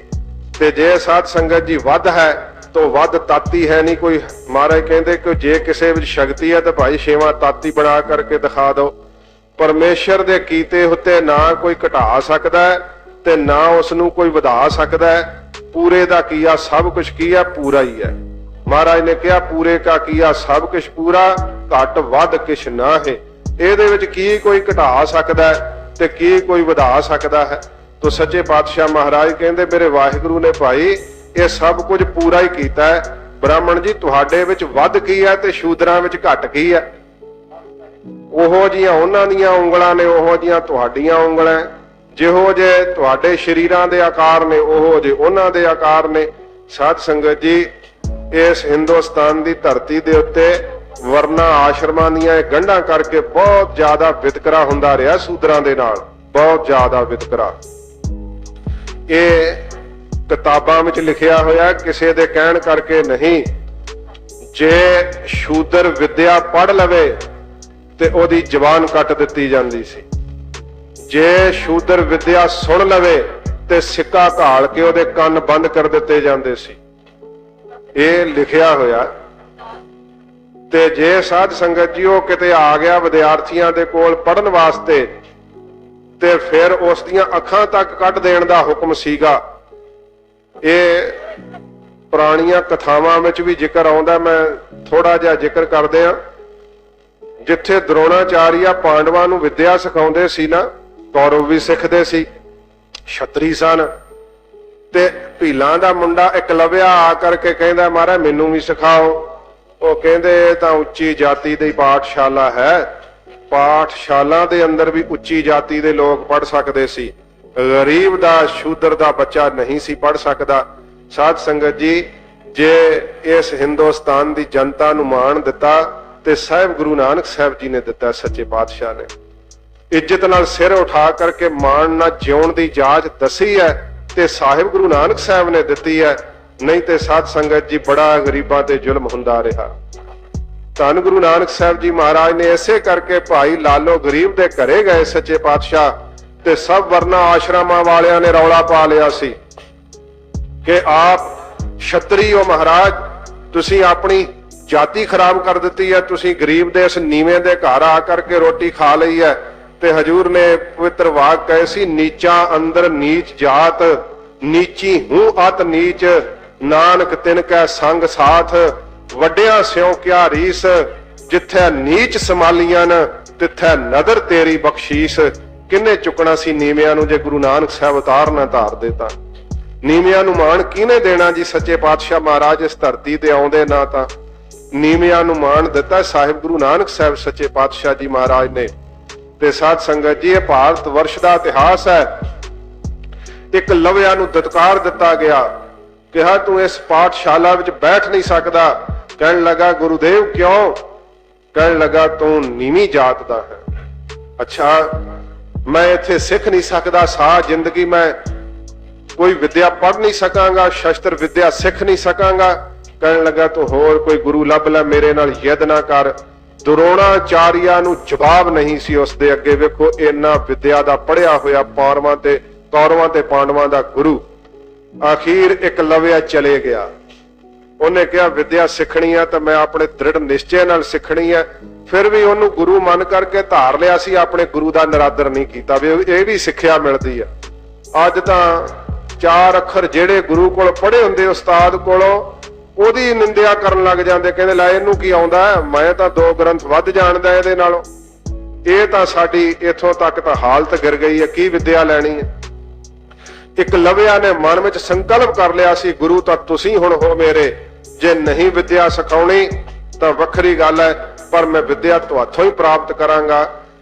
ਇਹ ਤਵਾਰੀਖ ਕਹਿੰਦੀ ਹੈ ਭਾਰਤ ਵਰਸ਼ ਦੀ ਕਿ ਜੰਗਲ ਵਿੱਚ ਉਸ ਇਕਲਵਿਆ ਨੇ ਦਰੋਣਾਚਾਰੀਆ ਦੀ ਮਿੱਟੀ ਦੀ ਮੂਰਤੀ ਜਿਹੜੀ ਸੀ ਤਾਮੀਰ ਕੀਤੀ। ਮਿੱਟੀ ਦੇ ਨਾਲ ਵੱਡਾ ਉਹਦਾ ਬੈਠਿਆਂ ਭਗਤੀ ਦੇ ਵਿੱਚ ਉਹ ਜਿਹੜਾ ਸਰੂਪ ਤਿਆਰ ਕਰ ਲਿਆ, ਉਹਦੀ ਮੂਰਤ ਤਿਆਰ ਕਰ ਲਈ ਤੇ ਉਸ ਮੂਰਤੀ ਦੇ ਸਾਹਮਣੇ ਇਕਲਵਿਆ ਅਭਿਆਸ ਕਰਨ ਲੱਗਾ। ਤੇ ਇਹ ਤਵਾਰੀਖ ਕਹਿੰਦੀ ਹੈ ਇਕਲਵਿਆ ਨੇ ਇੰਨਾ ਅਭਿਆਸ ਕੀਤਾ ਸੀ ਕਿ ਅਰਜਨ ਨੂੰ ਮਾਤ ਪਾਉਂਦਾ ਸੀ ਇਕਲਵਿਆ। ਜਦੋਂ ਦਰੋਣਾਚਾਰੀਆ ਦੇ ਕੋਲ ਉਹ ਗਿਆ, ਅਭਿਆਸ ਕੀਤਾ, ਦੱਸਿਆ ਤੇ ਦਰੋਣਾਚਾਰੀਆ ਕਹਿੰਦਾ ਦਿਖਾ ਆਪਣੀ ਵਿਦਿਆ। ਜਦੋਂ ਉਹਨੇ ਵਿਦਿਆ ਦਾ ਮੁਜ਼ਾਹਰਾ ਕੀਤਾ ਤੇ ਦਰੋਣਾਚਾਰੀਆ ਨੂੰ ਤੇ ਪਤਾ ਲੱਗ ਗਿਆ ਕਿ ਮੇਰੇ ਸ਼ਿਸ਼ ਅਰਜਨ ਨੂੰ ਤੇ ਮਾਤ ਪਾ ਦਊਗਾ। ਵੇਖੋ ਫਿਰ ਵੀ ਕੁਟਲ ਨੀਤੀ ਨਹੀਂ ਗਈ ਅੰਦਰੋਂ। ਕਹਿੰਦਾ ਤੂੰ ਮੈਨੂੰ ਦਕਸ਼ਿਣਾ ਨਹੀਂ ਦੇਣੀ ਫਿਰ ਜੇ ਮੈਂ ਤੇਰਾ ਗੁਰੂ ਆ ਤੇ? ਕਹਿੰਦਾ ਮਹਾਰਾਜ ਮੰਗੋ। ਕੀ ਮੰਗਦੇ ਹੋ? ਕਹਿੰਦੇ ਆਪਣਾ ਸੱਜੇ ਹੱਥ ਦਾ ਅੰਗੂਠਾ ਕੱਢ ਕੇ ਦੇ ਦੇ, ਕਿਉਂਕਿ ਚਿੱਲਾ ਇਹਦੇ ਨਾਲ ਹੀ ਸਾਧ ਸੰਗਤ ਜੀ ਪੰਚ ਦੇ ਉੱਤੇ ਤੀਰ ਖਿੱਚੀਦਾ। ਤੇ ਇਕਲਵਿਆ ਦਾ ਤੇ ਸਮੇਂ ਪੈਰਾਂ ਥੱਲੋਂ ਮਿੱਟੀ ਖਿਸਕ ਗਈ, ਪਰ ਵੀ ਫਿਰ ਵੀ ਕਿਹਾ ਗੁਰੂਦੇਵ ਮੈਂ ਤੁਹਾਨੂੰ ਗੁਰੂ ਧਾਰਨ ਕਰ ਚੁੱਕਾ ਹੈ, ਇਸ ਕਰਕੇ ਮੈਂ ਤੁਹਾਡੀ ਹਰ ਆਗਿਆ ਦਾ ਪਾਲਣ ਕਰੂੰਗਾ। ਇਕਲਵਿਆ ਨੇ ਆਪਣਾ ਅੰਗੂਠਾ ਵੱਢ ਕੇ ਦਰੋਣਾਚਾਰੀਆ ਦੇ ਚਰਨਾਂ ਤੇ ਸੁੱਟ ਦਿੱਤਾ ਸੀ। ਸਾਧ ਸੰਗਤ ਜੀ, ਉਸ ਇਕਲਵਿਆ ਨੇ ਵਿਦਿਆ ਪ੍ਰਾਪਤ ਕੀਤੀ ਆਪਣੇ ਬਲਬੂਤੇ ਤੇ, ਪਰ ਫਿਰ ਵੀ ਜਿਹਦੇ ਉੱਤੇ ਨਿਸ਼ਠਾ ਰੱਖੀ ਸੀ ਉਹ ਗੁਰੂ ਤਾਂ ਭਾਵੇਂ ਕਪਟ ਕਰ ਰਿਹਾ ਤੇ ਇਕਲਵਿਆ ਦੀ ਸ਼ਰਧਾ ਵੇਖੋ, ਉਹਨੇ ਫਿਰ ਅੰਗੂਠਾ ਵੱਢ ਕੇ ਦੇ ਦਿੱਤਾ। ਪਰ ਵਕਤ ਆਇਆ ਜਦੋਂ ਕ੍ਰਿਸ਼ਨ ਜੀ ਬੈਕੁੰਠ ਧਾਮ ਨੂੰ ਚਲੇ ਗਏ ਨਾ, ਤੇ ਅਰਜਨ ਨੂੰ ਕਿਹਾ ਸੀ ਕਿ ਸਾਡੀਆਂ ਗੋਪੀਆਂ ਦਵਾਰਕਾ ਲੈ ਜਾ, ਤੇ ਰਾਜ ਭੀਲਾਂ ਦਾ ਦੇਸ਼ ਪੈਂਦਾ ਸੀ ਫਿਰ। ਤੇ ਸਾਧ ਸੰਗਤ ਜੀ ਉਦੋਂ ਫਿਰ ਇਕਲਵਿਆ ਨੇ ਘੇਰ ਲਿਆ ਅਰਜਨ ਨੂੰ। ਕਹਿੰਦੇ ਆ ਅਰਜਨ ਜਰਾ ਆਪਣੇ ਦਿਖਾ ਜਰਾ ਧਨੁਸ਼ ਤੇ ਬਾਣ। ਕਹਿੰਦੇ ਨੇ ਗੋਪੀਆਂ ਨੂੰ ਲੈ ਕਰਕੇ ਜਾਂਦਾ ਅਰਜਨ। ਜਿਸ ਵਕਤ ਇਕਲਵਿਆ ਦਾ ਮੁਕਾਬਲਾ ਹੋਇਆ ਤੇ ਇਕਲਵਿਆ ਇੰਨੀ ਤੇਜ਼ੀ ਨਾਲ ਤੀਰ ਚਲਾਉਂਦਾ ਸੀ ਕਿ ਅਰਜਨ ਦੇ ਗੰਢੀਵ ਤੇ ਧਨਖ ਤੇ ਉਹਨੇ ਚਿੱਲਾ ਤੱਕ ਨਾ ਚੜਾਉਣ ਦਿੱਤਾ। ਕਹਿੰਦੇ ਉਹੋ ਹੀ ਧਨਖ ਤੇ ਉਹੋ ਹੀ ਤੀਰ ਨੇ ਅੱਜ ਕ੍ਰਿਸ਼ਨ ਜੀ ਕੋਲ ਹੈ ਨਹੀਂ, ਤੇ ਅਰਜਨ ਨੂੰ ਕਰਾਰੀ ਹਾਰ ਤੇ ਸਮੇਂ ਪ੍ਰਾਪਤ ਹੋਈ। ਇਹਦਾ ਜ਼ਿਕਰ ਗੁਰਬਾਣੀ ਵੀ ਕਰਦੀ ਹੈ, ਕਿਨਹੂ ਤਿਲਕ ਗੋਪੀ ਚੰਦਨ ਲਾਇਆ। ਗੋਪੀਆਂ ਆਪਣੇ ਪੇਟ ਵਿੱਚ ਕਟਾਰਾਂ ਮਾਰ ਕੇ ਉੱਥੇ ਮਰ ਗਈਆਂ ਸੀ, ਉੱਥੇ ਲਹੂ ਡੁੱਲਿਆ ਸੀ, ਤੇ ਉਸ ਮਿੱਟੀ ਦਾ ਮੱਥੇ ਤੇ ਤਿਲਕ ਲਾਉਣਾ ਜਿਹੜਾ ਚੰਗਾ ਸਮਝਦੇ ਆ। ਇਸ ਕਰਕੇ ਹਜੂਰ ਨੇ ਆਪਣੀ ਬਾਣੀ ਵਿੱਚ ਉਹ ਵੀ ਜ਼ਿਕਰ ਕਰਕੇ ਦੱਸਿਆ, ਸੱਚੇ ਪਾਤਸ਼ਾਹ ਮਹਾਰਾਜ ਕਹਿੰਦੇ ਭਾਈ ਇਹ ਹਿੰਦੁਸਤਾਨ ਦੀ ਤਵਾਰੀਖ ਹੈ ਜਿਨ੍ਹਾਂ ਨੂੰ ਨੀਵਿਆਂ ਕਹਿ ਕਰਕੇ ਦੁਤਕਾਰਿਆ ਗਿਆ, ਪਰ ਵਾਹਿਗੁਰੂ ਦੀ ਐਸੀ ਕਿਰਪਾ ਵਰਤੀ ਹੈ ਕਿ ਗੁਰੂ ਨਾਨਕ ਸਾਹਿਬ ਸੱਚੇ ਪਾਤਸ਼ਾਹ ਜੀ ਮਹਾਰਾਜ ਨੇ ਅਵਤਾਰ ਧਾਰ ਕਰਕੇ ਨੀਵਿਆਂ ਨੂੰ ਆਪਣੇ ਗਲ ਲਾਇਆ। ਜਿਨ੍ਹਾਂ ਨੂੰ ਨੀਚ ਕਿਹਾ ਜਾਂਦਾ ਸੀ ਸੱਚੇ ਪਾਤਸ਼ਾਹ ਮਹਾਰਾਜ ਨੇ ਉਹਨਾਂ ਨੂੰ ਮਾਣ ਦਿੱਤਾ। ਉੱਚੀ ਜਾਤੀ ਕੀ ਆ ਮਲਕ ਭਾਗੋ ਦੀ, ਜੇ ਗਰੀਬਾਂ ਦਾ ਲਹੂ ਚੂਸ ਕੇ ਧਨ ਇਕੱਠਾ ਕੀਤਾ। ਤਾਂ ਸੱਚੇ ਪਾਤਸ਼ਾਹ ਜੀ ਮਹਾਰਾਜ ਨੇ ਕਰਮਾਂ ਨੂੰ ਦੇਖ ਕਰਕੇ ਸਾਧ ਸੰਗਤ ਜੀ ਨਵਾਜਿਆ। तो हजूर इस प्रकार फरमाउंदे हन, घट वध को करे विचारा। महाराज कहते विचार करके वेख लो भाई, परमेश्वर दे कीते होए नूं ना कोई घटा सकदा ते ना कोई वधा सकदा है। ओदा कीता होया सब कुछ भाई पूरा है। कहत नानक एहो जियो कर्म बंद होए।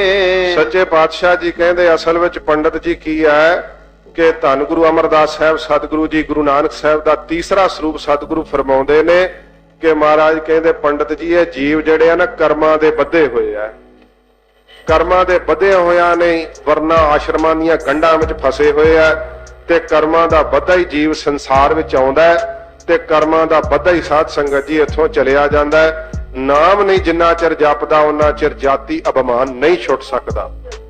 सच्चे पातशाह जी महाराज दा असीं साध संगत जी उपदेश ना दृढ़ करिए, बाणी ना पढ़िए, नाम ना जपीए, उन्ना चिरे जाति मान कदे भी अंदरों नहीं निकलदा। भावें कोई नीवी जात दा ना कहे कि वड्डी जात दा ही अपमान करदा हुंदा, आपां इह सोचदे आ। नीवी जात वाले अपने मन विच गलान रखदे आ, जे नाम जपणगे ते नीवी जात दी गलान निकल जाऊगी, क्योंकि इस बाणी दे अंदर उन्हां दे भी नाम प्रसिद्ध ने। भगत रविदास जी वर्गे जिन्हां नूं साध संगत जी चमियार दे नाम नाल जाणिया जांदा सी, पर भाई साहब ने लिखिया भगत भगत जग वज्जिया चौह जगां दे विच चमरेटा। जाति तां चमियार सी पर सच्चे पातशाह महाराज कहंदे भाई उन्हां नूं भगत कह के नवाजिया गया। यह जीव जिहड़ा ना कर्मां दा वध जांदा है। साध संगत जी क्रियामान कर्म हुंदे है, फिर संचेमान कर्म हुंदे है, प्रारब्ध कर्म हुंदे है। यह कर्मां दी जीव मार खांदा है। ਜਿਹੜੇ ਆਪਾਂ ਕਿਰਿਆਮਾਨ ਕਰਮ ਕਰ ਰਹੇ ਆ ਨਾ, ਜਿਵੇਂ ਹੁਣ ਬੈਠੇ ਹੋਏ ਅਸੀਂ ਕਰਮ ਕਰ ਰਹੇ ਆ। ਸੰਚੇਮਾਨ ਕਰਮ ਜਿਹੜੇ ਅਸੀਂ ਕਰ ਚੁੱਕੇ ਆ, ਜਿਹੜੇ ਸਾਡੇ ਅੰਤਸ਼ਕਰਨ ਦੇ ਅੰਦਰ ਜਮਾ ਪਏ ਆ, ਤੇ ਜਦੋਂ ਸੰਚੇਮਾਨ ਕਰਮ ਸਾਡੇ ਪਰਲੋਕ ਵਿੱਚ ਵਾਚੇ ਜਾਂਦੇ ਆ ਤੇ ਅਗਲਾ ਜਨਮ ਜਿਹੜਾ ਸਾਨੂੰ ਪ੍ਰਾਪਤ ਹੁੰਦਾ ਹੈ ਨਾ, ਉਹ ਪਿਛਲੇ ਕਰਮ ਉਦੋਂ ਪ੍ਰਾਰਬਧ ਰੂਪ ਦੇ ਵਿੱਚ ਨਾਲ ਚੱਲਦੇ ਆ। ਕਰਮ ਮਿਟਦੇ ਨਹੀਂ। ਕਰਮ ਕਿਵੇਂ ਮਿਟਦੇ ਆ? ਪੂਰੇ ਗੁਰੂ ਦੀ ਸ਼ਰਨ ਪੈਣ ਦੇ ਨਾਲ। तो सच्चे पातशाह जी महाराज कहते हैं कि जीव कर्मां दे बचे हुए जिहड़े आ ना मार खांदे रहिंदे आ।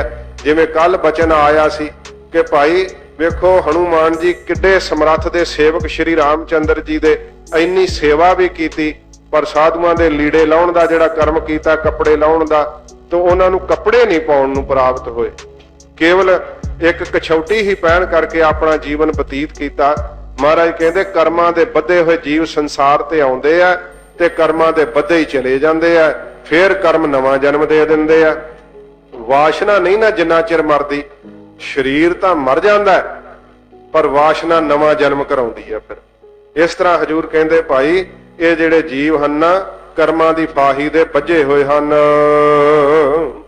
बिना सतगुर भेटे मुकत ना होए। बिना सतगुरु जी दे मिलाप तो मोक्ष दी दात नहीं प्राप्त हो सकती, मुक्ति नहीं मिल सकती जिन्ना चिर पूर्ण सतगुरु जी दी संगत नहीं प्राप्त हुंदी। ते गरीब नवाज गुरु अमरदास सच्चे पातशाह जी ने यह पंडितां दे ताई उपदेश दिता। साध संगत जी प्रथाए साखी महापुरख बोल दे सांझी सगल जहान है। ये सारी लुकाई वास्ते हजूर दा सांझा उपदेश है कि सानू भाई जाति दा अभिमान नहीं करना चाहिदा कि असीं उच्ची जात दे आ। सानू महाराज ने सब जात पात मेट करके नरोल खालसा संज्ञा दी है सच्चे पातशाह जी ने। तो गरीब नवाज कहते पूर्ण सतगुरु दे भाई जे चरनी लग जाओगे ते फिर इन्हां कर्मां दियां मारां तो बच जाओगे, कर्म दी फाही गल विचों खुल जाएगी, मोक्ष दी दात जिहड़ी ओह प्राप्त होवेगी। ये सच्चे पातशाह जी ने पवित्र उपदेश बख्शिश कीता है। सो अज श्री अखंड पाठ साहब जी की समाप्ति नहीं सीगी, तो इस करके 15 मिनट वध लाए हन। तो गरीब नवाज सच्चे पातशाह किरपा करन, होईयां भुल्लां बख्श लैणियां।